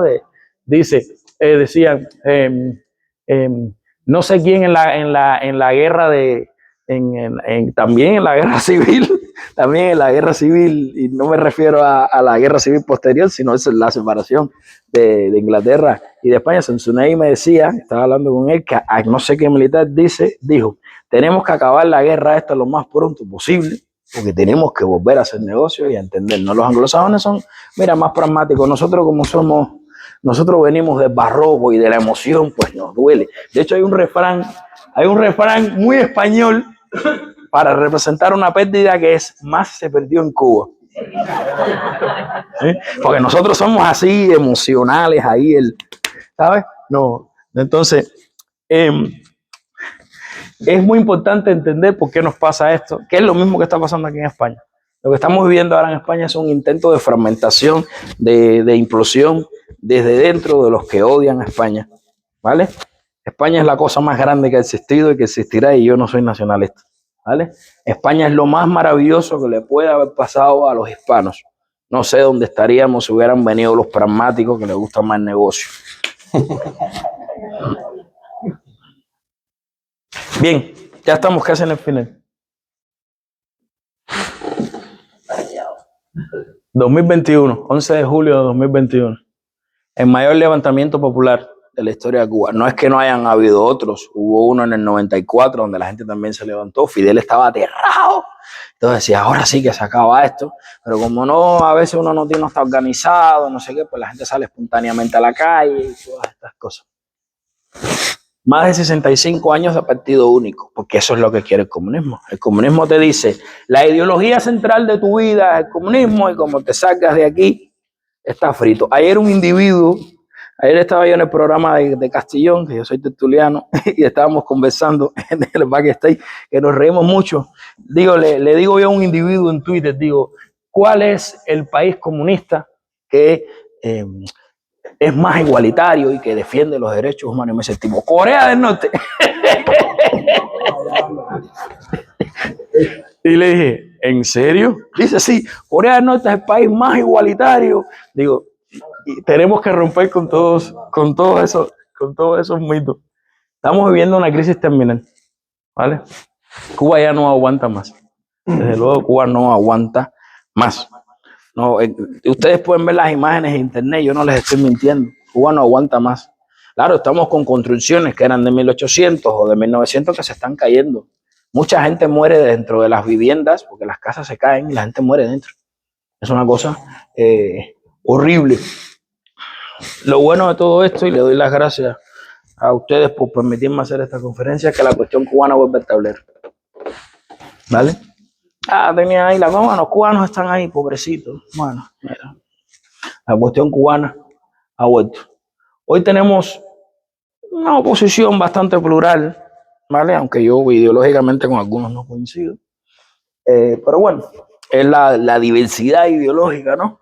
Y hay un personaje, Liliana Hernández, que ahora a continuación viene una fotografía del, como se dice en cubano, vernáculo, del pollo, del arroz con pollo, qué es lo que está pasando ahora, qué es lo que ustedes quieren saber. Bueno, este señor que está aquí es el embajador de los Estados Unidos en Cuba, el señor Mike Hammer, Miguelito Martillo para los cubanos. Estas son las fotografías de un evento que tuvo lugar en Madrid el día 18 del mes pasado, si la memoria no me falla, porque se me olvidan las fechas, ¿vale? Donde el embajador, se produjo este evento público, que está aquí, donde habían diversas personalidades y gente. Yo estaba por ahí atrás, aquí con mi bota mala, porque me dolía el pie, y entonces dije, pónganme atrás. Bueno, la cuestión central es que hubo una reunión pública, un evento público, y después un evento privado donde yo, junto a otros 14 cubanos, estuvimos dentro, y ahí se nos reveló, como se dice en cubano vernáculo, el pollo del arroz con pollo, el centro y la cuestión central de cómo va a ser lo de Cuba. Y por eso yo estoy en todas partes haciendo estas conferencias, estoy yendo a programas de radio, programas de televisión, estoy escribiendo artículos, estoy ahí todo el rato diciendo lo que nos dijo el embajador, que es lo único que puedo contar. Y lo que nos contó el embajador Miguelito Martillo es que el año 2026 es el año del final de la tiranía del Partido Comunista de Cuba. Y esto es una cosa increíble.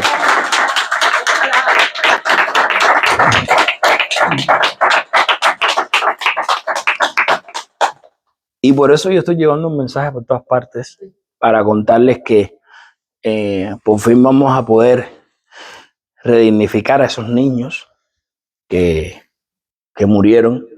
Vamos a poder redignificar a Osiris, vamos a poder redignificar a un montón de gente que ha perdido la vida en el camino. Vamos a poder redignificar a las madres que perdieron a sus hijos en el mar, que perdieron a sus hijos en la selva, que perdieron a sus hijos en el desierto, ¿vale?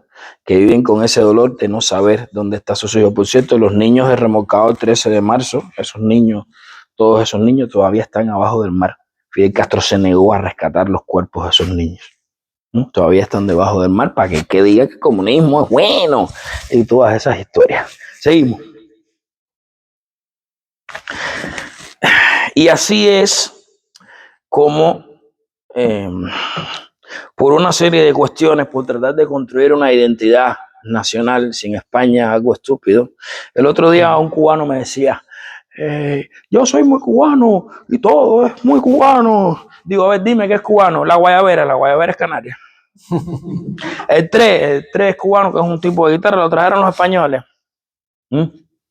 Y así cuando te empiezas a averiguar y a investigar y a saber y a entender, porque yo no entendía el problema de Cuba. Yo decía, pero ¿por qué? ¿Por qué estamos así? ¿Sabes? Claro, empezamos con un tal Carlos Manuel de Céspedes, que tenía los mismos conflictos que tiene Puigdemont y tiene, ¿cómo se llama el hombre? Que se me olvida.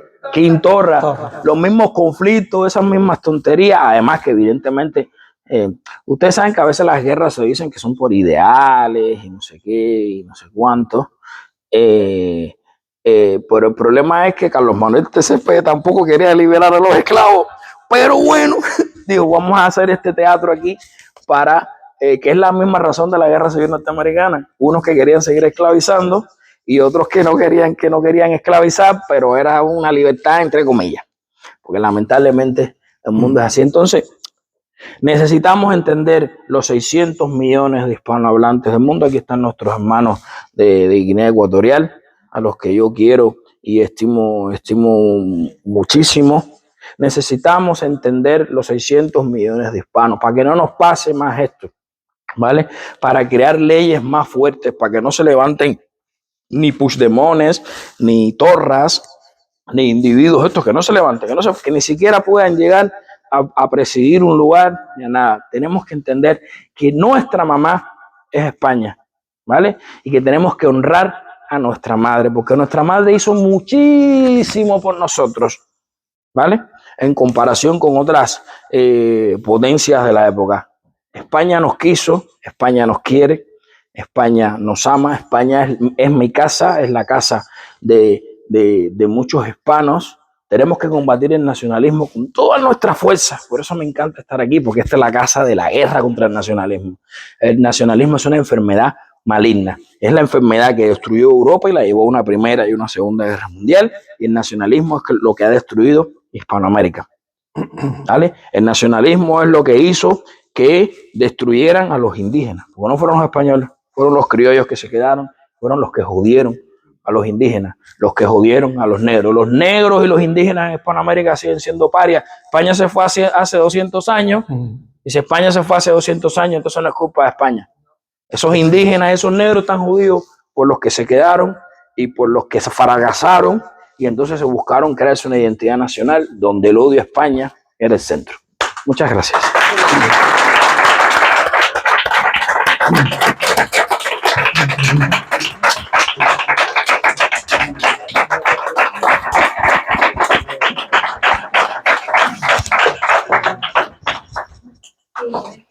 Bueno, ¿alguien quiere hacer alguna pregunta? Viví 3 años en Puerto Rico. Ajá. Y recuerdo, bueno, allí el partido principal, hay 2 partidos principales. Uno es pro anexión a los Estados Unidos total, otro es pequeño independentista y otro es mantenimiento del statu quo, 3, ¿no? Pero hay una pequeña fracción allá liderada por una senadora o una congresista del Congreso puertorriqueño que aboga por que Puerto Rico se convierta en la autonomía número 18 de España. Porque España es un país moderno, porque nos va a acompañar mucho mejor, que culturalmente venimos de España, todo lo que estabas diciendo, etc. Entonces la pregunta es, ¿hay algo así, quizás sea anecdótico, ¿no? Pero como una posible salida, quizá no inmediata, pero a lo mejor a medio plazo, etcétera, en Cuba? ¿O se podría pensar en Cuba como una autonomía española? Miren, para aquellos que tengan añoranzas de la reconstrucción del Imperio Español, el Imperio Español fracasó, murió, no existe, ¿vale? Y entiendo, hay muchos amigos míos hispanistas que pretenden revivir el Imperio Español. No sé cómo van a revivir un muerto que lleva 200 años muerto, pero bueno, miren, hay una cosa central, porque el mundo antes lo regía España. España era la dueña del destino del mundo, pero eso ya no sucede, no es así. Y con el presidente este que tenemos, ya no somos un lugar oscuro debajo del pantalón del mundo. Miren, la deuda española ahora mismo está en el 100 y algo %. Los anglosajones, como son tan pragmáticos, dicen si eso nos podía generar un problema a España en cuanto a la deuda, ¿vale? La deuda de Puerto Rico me parece que era el 60 y pico, el 70 y pico %, ahora no me acuerdo. Si los angloamericanos, que me gusta hacer una separación entre los británicos y los anglos del norte de América, como ellos son tan pragmáticos, ellos podrían decir que sí, pero vamos a tener un marrón importante porque vamos a tener en la deuda soberana con casi el 200%. Eso es un problema. Hay un camino intermedio de que yo estoy haciendo conferencias y si me dejas hacerla otro día lo hablamos. Hay un camino intermedio que yo vengo defendiendo y vengo exponiendo en muchos lugares. Estoy muy agradecido por lo que me está ocurriendo, ¿no? De poder conocer a muchas personalidades y mucha gente increíble que no me imaginaba yo que pudiese conocer. Hay un camino intermedio. Miren, como les dije, la Segunda Guerra Mundial, al final de la Segunda Guerra Mundial, veníamos de una respuesta al nacionalismo, veníamos de una respuesta al nacionalsocialismo, veníamos de una respuesta al fascismo, a todas esas cuestiones. Sin embargo, 27 países, que no todos son católicos, algunos son protestantes, cada uno es de su mamá y de su papá, y con visiones y perspectivas distintas del mundo, han conseguido unirse bajo un proyecto que es cierto que tiene ahora sus problemas, pero que se despertará, que es un proyecto que es el de la Unión Europea. Es un proyecto increíble y una respuesta al nacionalismo. El otro día un individuo que no sé si era negro legendario o estaba cobrando, no sé, me dice, los problemas de Hispanoamérica no son los mismos que los de Europa. Digo, sí, tenemos menos el fascismo, tenemos el comunismo, tenemos el nacionalismo, tenemos la leyenda negra, tenemos exactamente lo mismo. Ayer o antes de ayer estuve entrevistando a un periodista de Ecuador, porque el gobierno ecuatoriano, después de tantos años de la dictadura meterle el dedo en la nariz, ha decidido expulsar a los diplomáticos. Está pasando en muchos países de Hispanoamérica, están expulsando a los diplomáticos cubanos, porque la dictadura cubana no va a los países a hacer pasaporte y lo normal que hace una embajada, a hacer negocios, sino que van a meterse en los países y a desestabilizar. Y yo se lo propuse y se lo dije, él no sabía nada de mi pensamiento, y yo creo que el camino para Hispanoamérica y para Iberoamérica es una especie de unión hispánica o algo así, siguiendo más o menos el proyecto de la Unión Europea. Y lo más interesante, aunque hay gente que no le gusta Donald Trump, es que tenemos un secretario de Estado hispano, ¿vale? Muy hispano. Anoche lo estaba viendo, porque él habla en inglés, pero cuando se enoja le sale el cubano así, ¿sabes? No importa que esté hablando en cubano, sus gestos en inglés, sus gestos son de un cubano de La Habana. Y entonces, porque eso es así como es Marco Rubio. Y posiblemente lleguemos a tener el primer presidente hispano, y ya se están empezando a dar los primeros pasos en los Estados Unidos, y desde Hispanoamérica hay gente como Juan Miguel Zunzunegui, con el que estuve el otro día, y muchísimas personas a las que quiero y admiro muchísimo, que estamos pensando en esa idea más de reconstruir el Imperio Español, que una especie de unión de países hispanos. No sé si te respondí a la pregunta. Perfectamente. A mí me gustaría también aportar, creo que tanto tu pregunta como la respuesta de Said es, yo creo, muy sensata. Digamos, la nostalgia de un imperio español no tiene sentido, porque no tiene que ser el concepto de imperio, ¿no? Sino el de comunidad, el de gran nación hispanoamericana, iberoamericana, pero el formato es simplemente, hoy en día, entre China, India, los países anglosajones, es decir, la comunidad iberoamericana y hispanoamericana tiene potencia. Efectivamente. Increíble, porque allí hay socialmente, emocionalmente, hay que deshacer algunas cosas que viene expuesto Saide, pero creo que todo eso es una gran oportunidad. Y España, pues creo que es un puente entre el gran proyecto europeo y el gran proyecto hispanoamericano. Esa explosión de países en Sudamérica, igual que Portugal supo mantener un solo país, pero Portugal, España y toda Iberoamérica, muchos hispanoamericanos de Estados Unidos son una gran nación, es decir, no hace falta crear una superestructura que uno mande, somos todos juntos, que somos una gran oportunidad de futuro.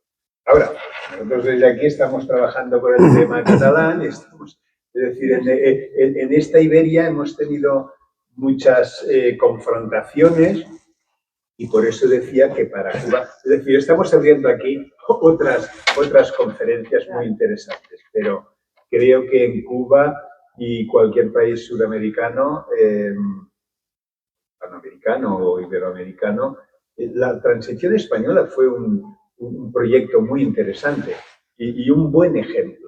De hecho, sí. Sí, pero no, me refiero... De hecho... Claro. Yo ahora nos hemos abierto aquí muchos temas, evidentemente, Entonces ya nos podíamos pasar un año hablando.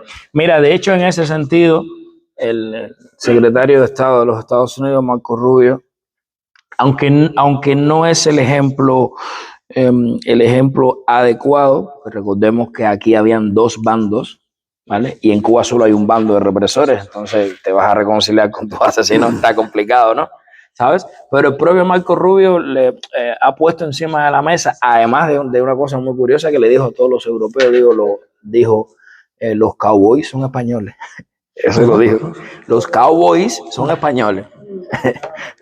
Y además dijo que la transición española podría ser un ejemplo de lo que se debería hacer en estas naciones que, bueno, la libertad es un proceso largo, igual que la conservación de la democracia. La democracia es muy fácil, cualquier momento se puede romper, pero el futuro que nos viene es increíble y yo tengo la labor de ir puerta por puerta, oreja por oreja, explicando. No quiero aumentar digamos, la temperatura de la... Sí, adelante. Pero aquí ha salido una diapositiva. Ajá. Aquí a 100 metros. Ajá. Un poco más de Sí. tenemos el consulado de Cuba en Barcelona. Sí, que yo los he atormentado constantemente. Ha salido una diapositiva donde sale una serie de personas Ajá. que tú bien sabes que trabajan para ese consulado y se dedican a lo que acabas de decir, ¿no? ¿En qué diapositiva saqué yo gente que son agentes? Sí, hay una diapositiva de una serie de personas que vienen a este país, que son cubanos. Ah, vale, sí. Se dedican, Sí.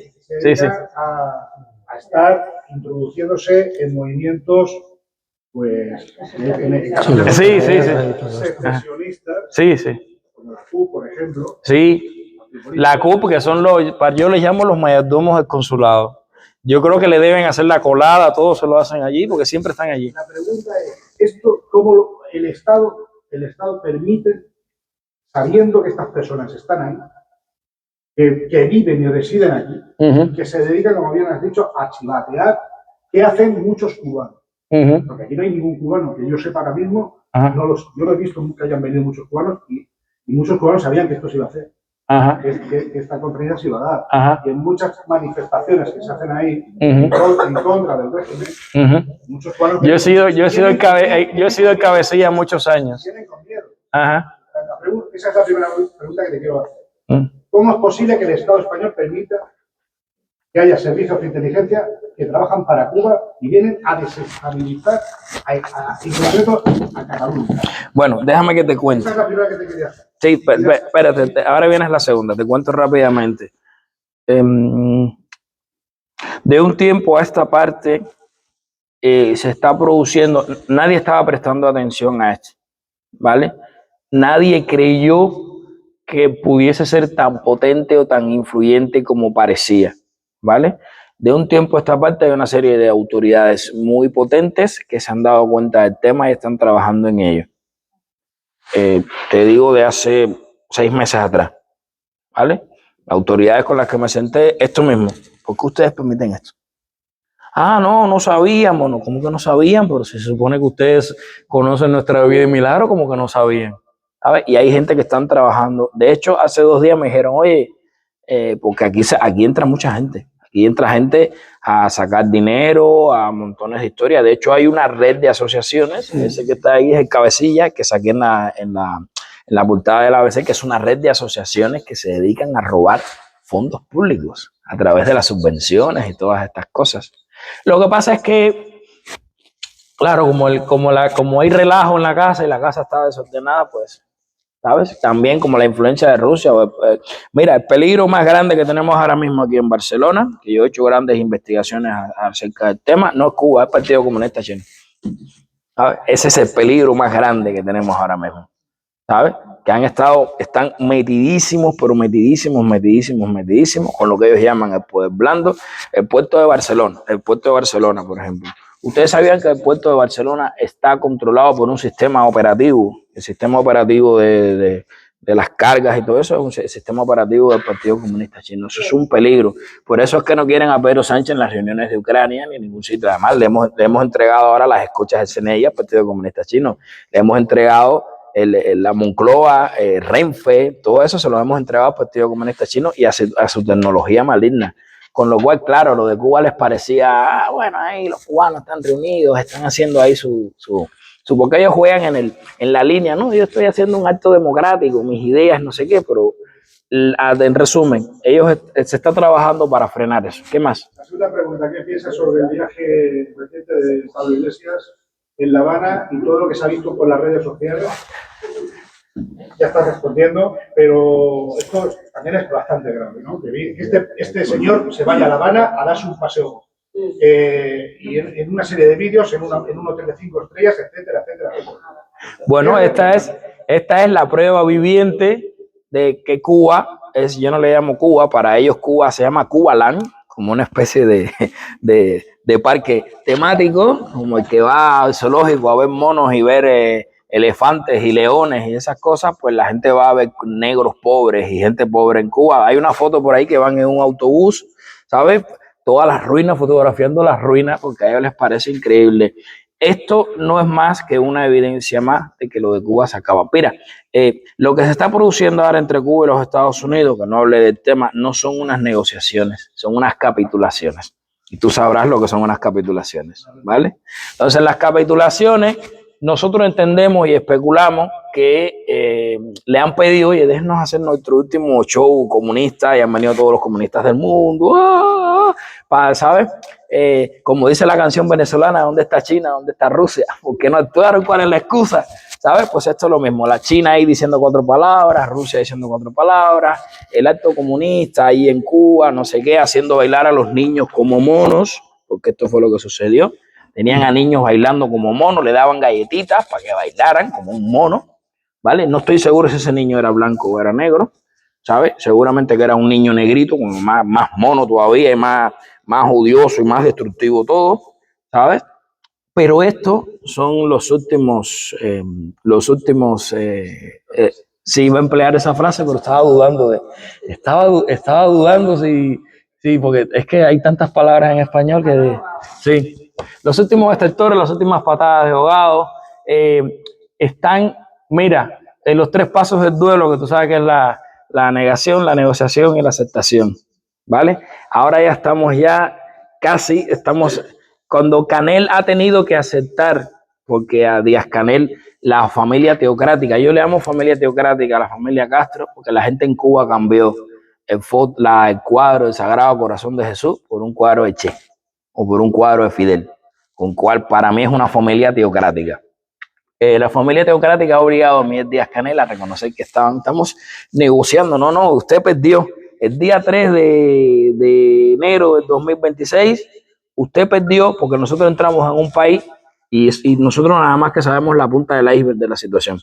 Nosotros entramos en un país y nos encontramos que ese país estaba colonizado por ustedes, que fue Venezuela.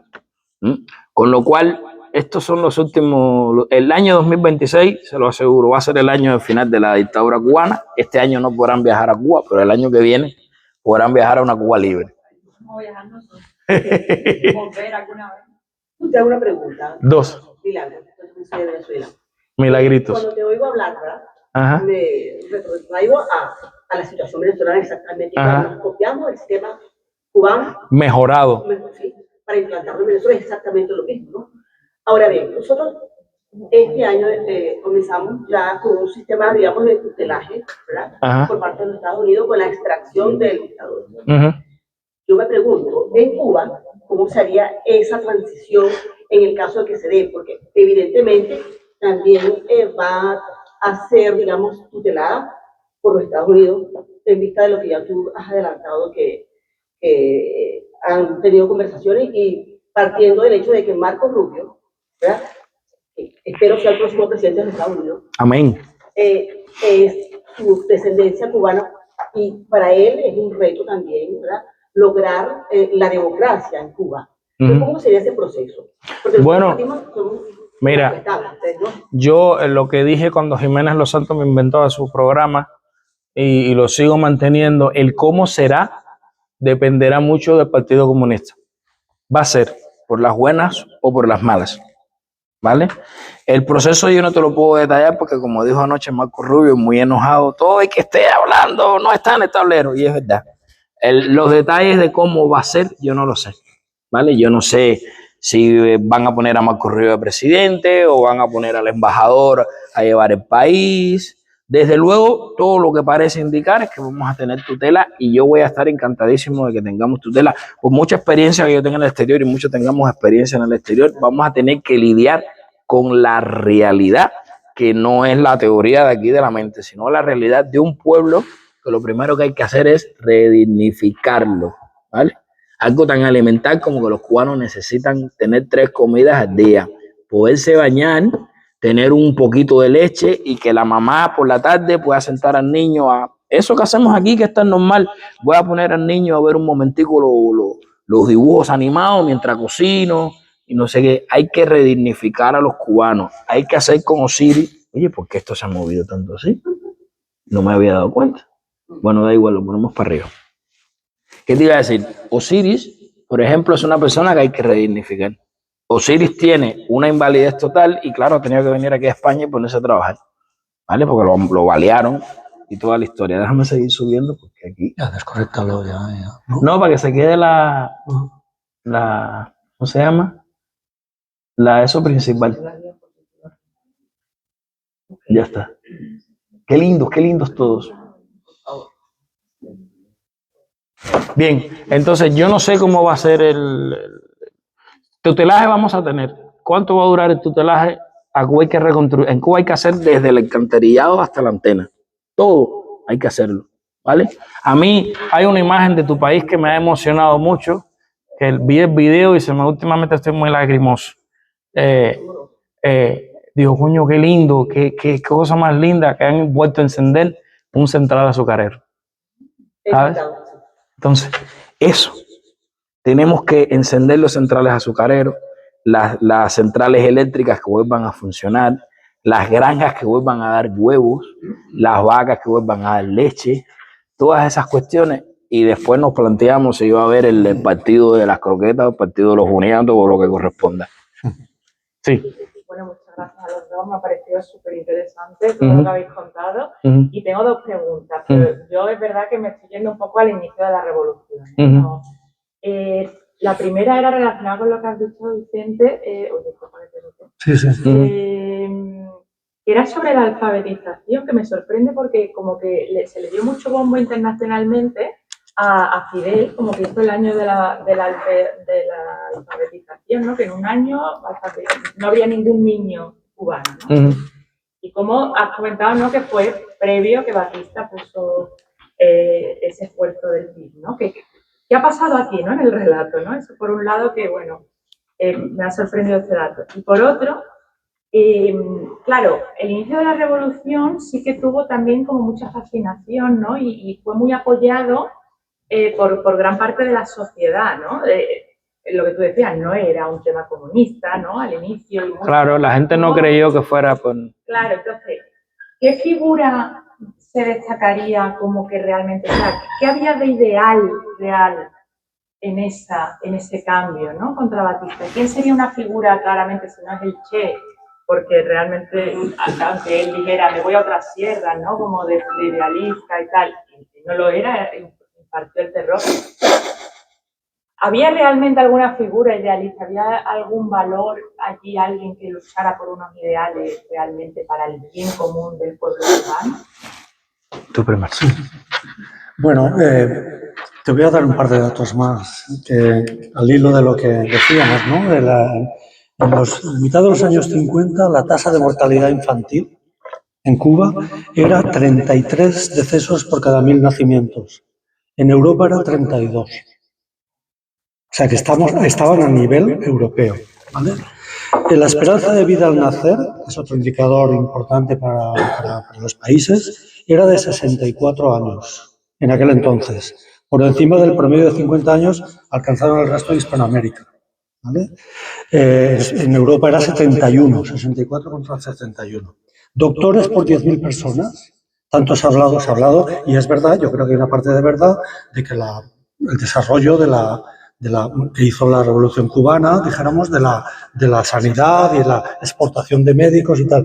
Pero es que antes de que Castro entrara al poder, doctores por cada 10.000 personas, 10 médicos por cada 10.000 habitantes, muy por encima del promedio de 4 que se alcanzaba en Hispanoamérica. ¿Vale? O sea que, y la tasa de alfabetización y otras cosas, una serie de indicadores, ¿no? Entonces, bueno, ¿había alguna figura en la revolución? Yo lo que he mirado, me he documentado para mi novela y tal mucho, realmente, como dice Saide, Fidel Castro no era comunista. Su idea en aquel entonces era instaurar una democracia, pues la Constitución del año 40, etcétera. Raúl Castro sí era marxista. El Che Guevara era marxista, Camilo Cienfuegos creo que también era. No, Camilo Cienfuegos no. Era. Camilo Cienfuegos no. Bien, pero Fidel Castro no lo era, ¿no? Pero claro, bueno, ¿por qué cambió? ¿Por qué? Pues hay quien dice que por la presión del embargo americano, pero yo creo que esto es un poco también excusa. El caso es que no había nadie que mantuviera, dijéramos, ese ideal más o menos de democracias liberales, ¿no? Que hubiera sido una... Y lo que he dicho antes, pongamos que debido a la crisis de los misiles, etcétera, etcétera, pues se hubiera llegado a la situación que se llegó igualmente, ¿no? Pero ¿qué pasó en los años 90? No había, después de la caída del muro de Berlín, digo, no habría entonces o no hubiera habido la posibilidad de hacer algo pragmático, de ir a China, de aprender de los chinos. No estoy diciendo que lo que están haciendo los chinos es el ideal, no. Estoy diciendo que lo que han hecho los chinos ha sido, hablábamos del pragmatismo anglosajón, pues los chinos lo que han hecho es decir, bueno, seguimos llamando comunistas, aquí mandamos nosotros, pero es un capitalismo igual que el que hay en Estados Unidos o en Vietnam o en otros países, ¿no? Y eso no se hizo.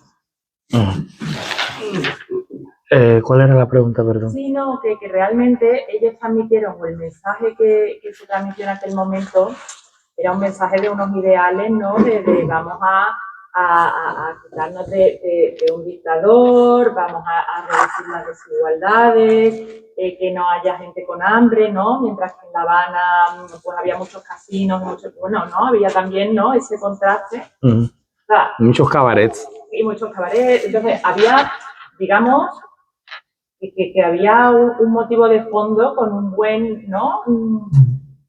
Así como lo puedes escuchar de fuera, de decir, bueno, vamos o que Estados Unidos no gobierne nuestra vida, o bueno, no sé.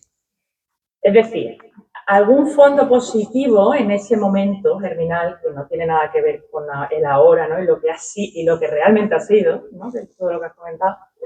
No sé, no había alguien que encarnase ese valor para el ciudadano cubano de a pie, ¿no? Que realmente no viviera bien en La Habana y no tuviera unos derechos, ¿no? Unos mínimos.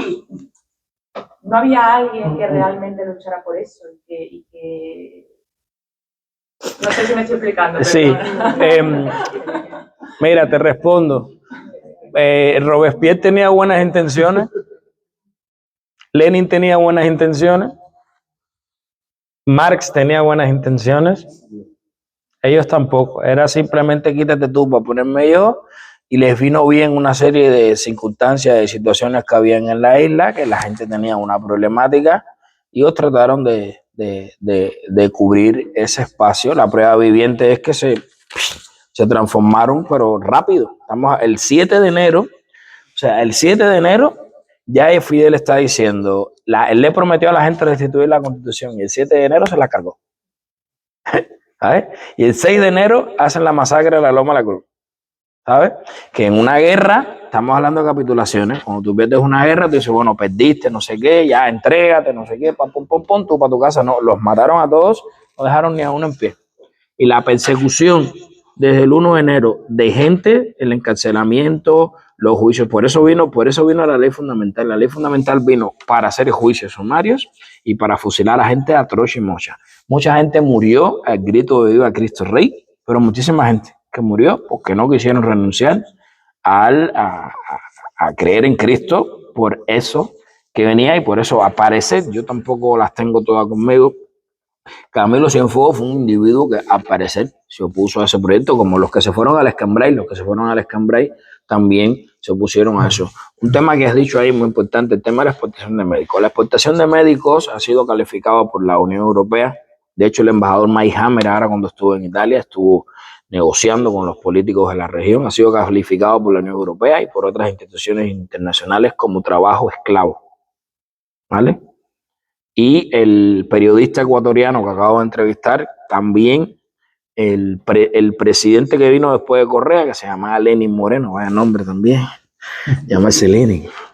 El propio Lenin se dio cuenta que las misiones médicas cubanas, evidentemente tienen una función médica, ¿vale? Pero tienen más una función adoctrinadora y de desestabilización de los países. Para eso ha servido la misión médica. Hasta hay diversas mociones de la Unión Europea y informaciones y cosas que lo reflejan.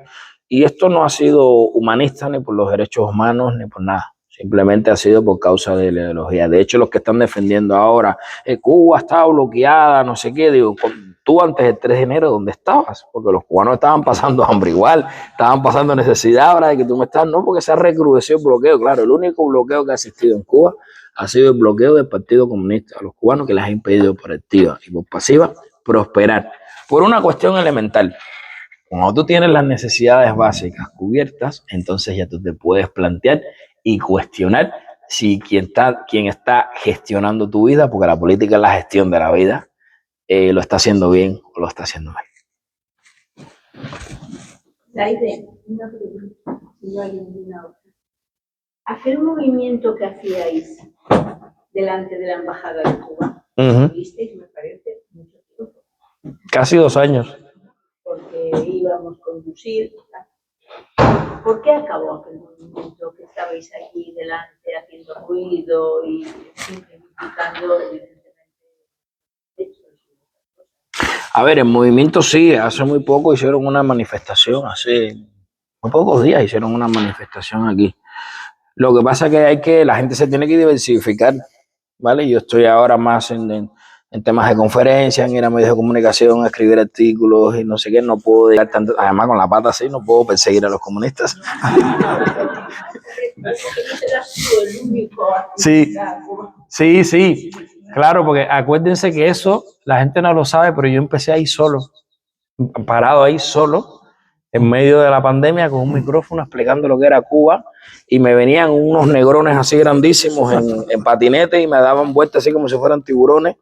Sí, y yo explicando lo que era Cuba y no sé qué y no sé cuánto, y aquello se empezó a ampliar y empezó a crecer, y los cientos de personas que llegaron a ver. La gente también, la gente creyó que lo del 11 de julio iba a ser ¿sabes? Que la dictadura se iba a caer. Mucha gente vino por intereses, ¿sabes? Déjame salir en la foto ahora con Zaide, por si eso se cae, o con Yusil o con quien sea, para que no digan que no sé cuánto. Y mucha gente se cansó, ¿sabes? Porque eran manifestaciones todos los días. Estuvimos ahí casi 2 años, ¿sabes? Por cierto, el cónsul anterior, no sé si lo mandaron para Botswana o para dónde lo mandaron, porque la misión que él tenía, que era sacarnos de ahí, llegaron a hablar con el consejero de Interior y todo de la Generalitat, ¿sabes? A decirle al consejero, el consejero de Interior, de esos que están ahí son delincuentes, son terroristas. Una vez vino ¿cómo se llama? La policía especializada aquí, la abrimos, vinieron, ¿sabes? Se pusieron delante, porque claro, nosotros éramos unos terroristas.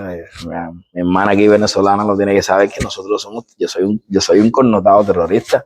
A mí me sacan en la televisión de Cuba, aquí tenemos al terrorista Zaide, Dios. Yo no he puesto una bomba, no he puesto un petardo, no he hecho nada, ¿sabes? Pero bueno, ese es el discurso de ellos. El movimiento continúa, lo que pasa es que la gente yo me he entendido que todo el trabajo que se hizo ahí, que nosotros fuimos uno de los que ayudamos también, aunque no lo crean, desde esa esquina, a tumbar a esa alcaldesa horrible que teníamos, ¿sabes?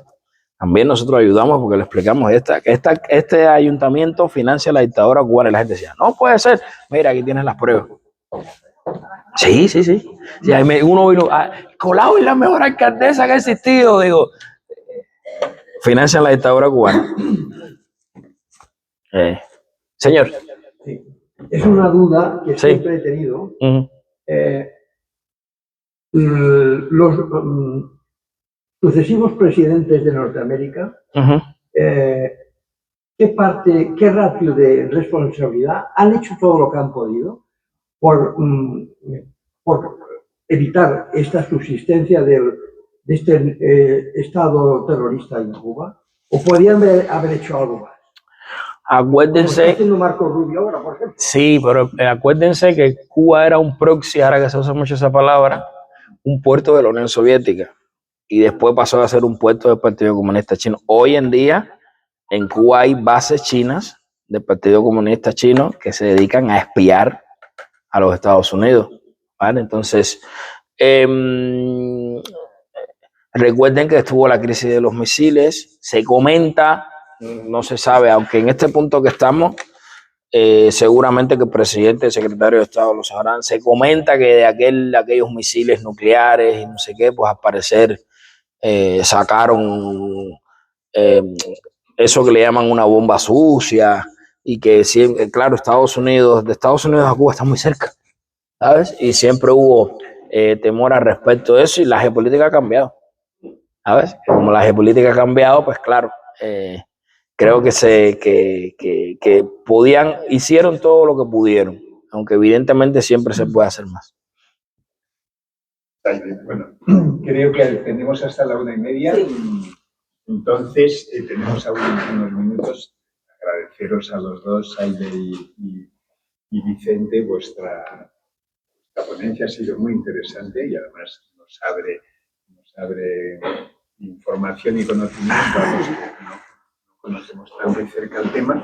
Simplemente, me gustaría saber, Saide, ¿conocéis de manera fiable una estadística en la población cubana? ¿Cómo respira eso? Porque hay una élite que controla, y sabemos lo que ocurre siempre cuando hay dictaduras. Una élite, una minoría controla. Pero hay población, porque las tutelas, tú dices que parece que es un paso irremediable también.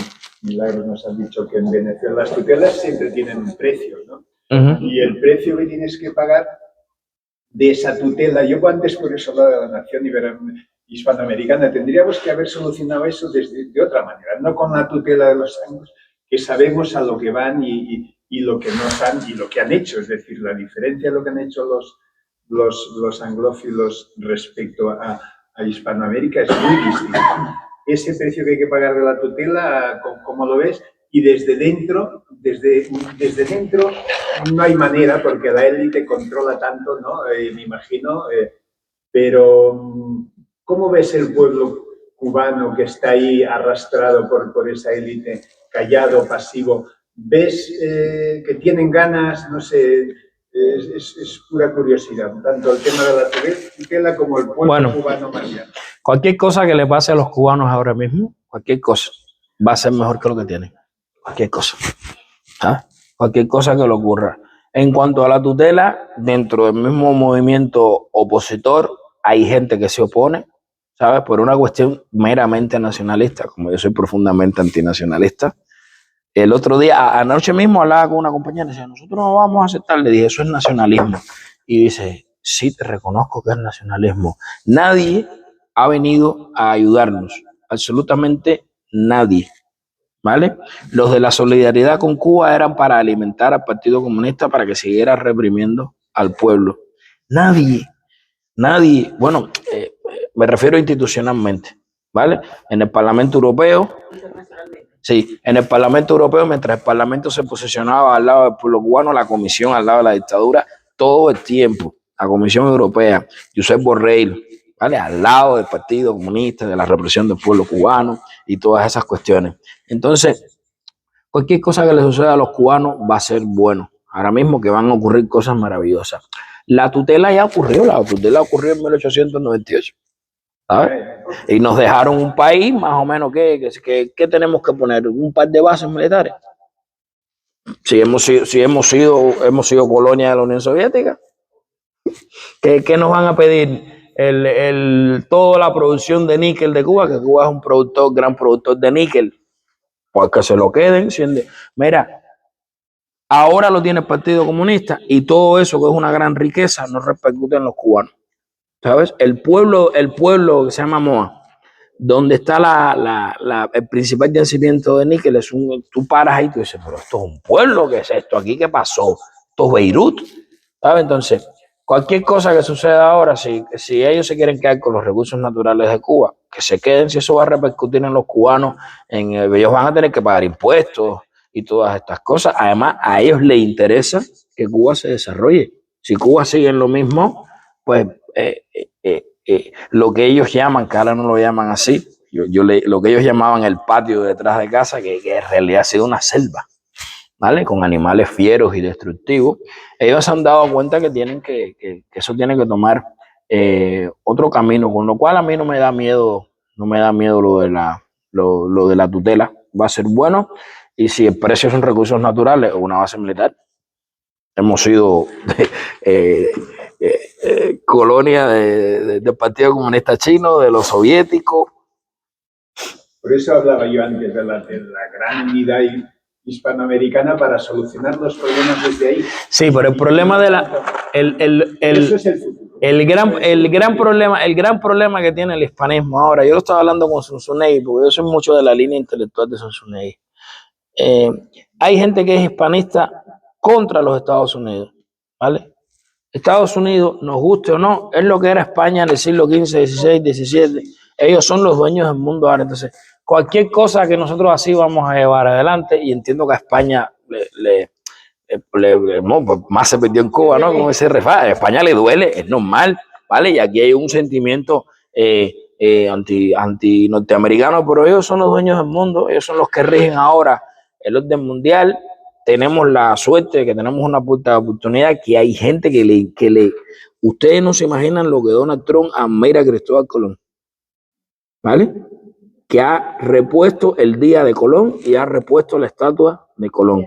Marco Rubio, yo me estoy sorprendiendo yo no pensaba que fuese a ser hispanista, ni no. Entonces, el CFR, que es el Consejo de Acción Exterior, que es lo que está por el Departamento de Estado, que es el que sigue realmente la política exterior de los Estados Unidos, según dicen algunos, están muy interesados en Hispanoamérica y están interesados en su potencial. Y si el precio que tenemos que pagar, por lo menos en el caso de Cuba, no voy a hablar por los venezolanos ni por nadie, son los recursos naturales, o que vengan a construir hoteles, pues que vengan. Eso es trabajo para la gente y desarrollo para la gente. La unión vendrá después. La unión vendrá después, porque ese proyecto ya se está pasando y se está subiendo a donde tienen que llegar, y a ellos les gusta la idea, ¿sabes? Porque crear ya cruzando la frontera, tener un bloque organizado, sin narcotráfico, la cosa más terrible que está pasando en Hispanoamérica, y ya con eso cierro, la cosa más terrible que Eduardo Verástegui lo ha estado denunciando durante muchísimos años, lo más horrible que ocurre en Hispanoamérica no es ni la dictadura de Cuba, ni la de Venezuela, es el tráfico de niños, y eso se tiene que acabar, ¿vale? Entonces, para que eso se acabe, tiene que haber estructuras jurídicas. Hace falta seguridad jurídica. Anoche el mismo Marco Rubio le estaba diciendo en una entrevista a una periodista muy enojada, le estaba diciendo, no se puede poner $1 en Cuba si están los comunistas. Hace falta seguridad jurídica. Y si la seguridad jurídica pasa al principio porque estén los americanos, bienvenido sea. Gracias. Muy bien, no era ni mucho menos anti-americanismo. No. Es coexistencia, es decir... Claro, es que tenemos que empezar ellos ya se han dado cuenta, los americanos en su momento, con la doctrina Monroe, por eso están pensando en una nueva doctrina Monroe distinta, fueron muy agresivos con nosotros. Eso no tiene discusión ni debate. La historia está ahí para contarla. Fueron agresivos, ¿vale?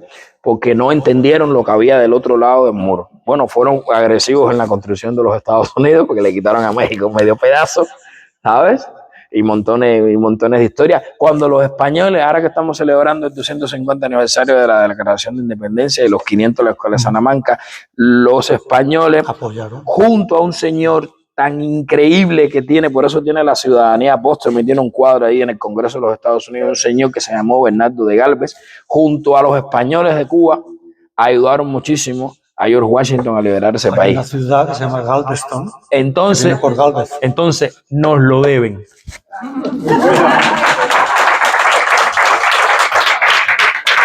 Muchas gracias.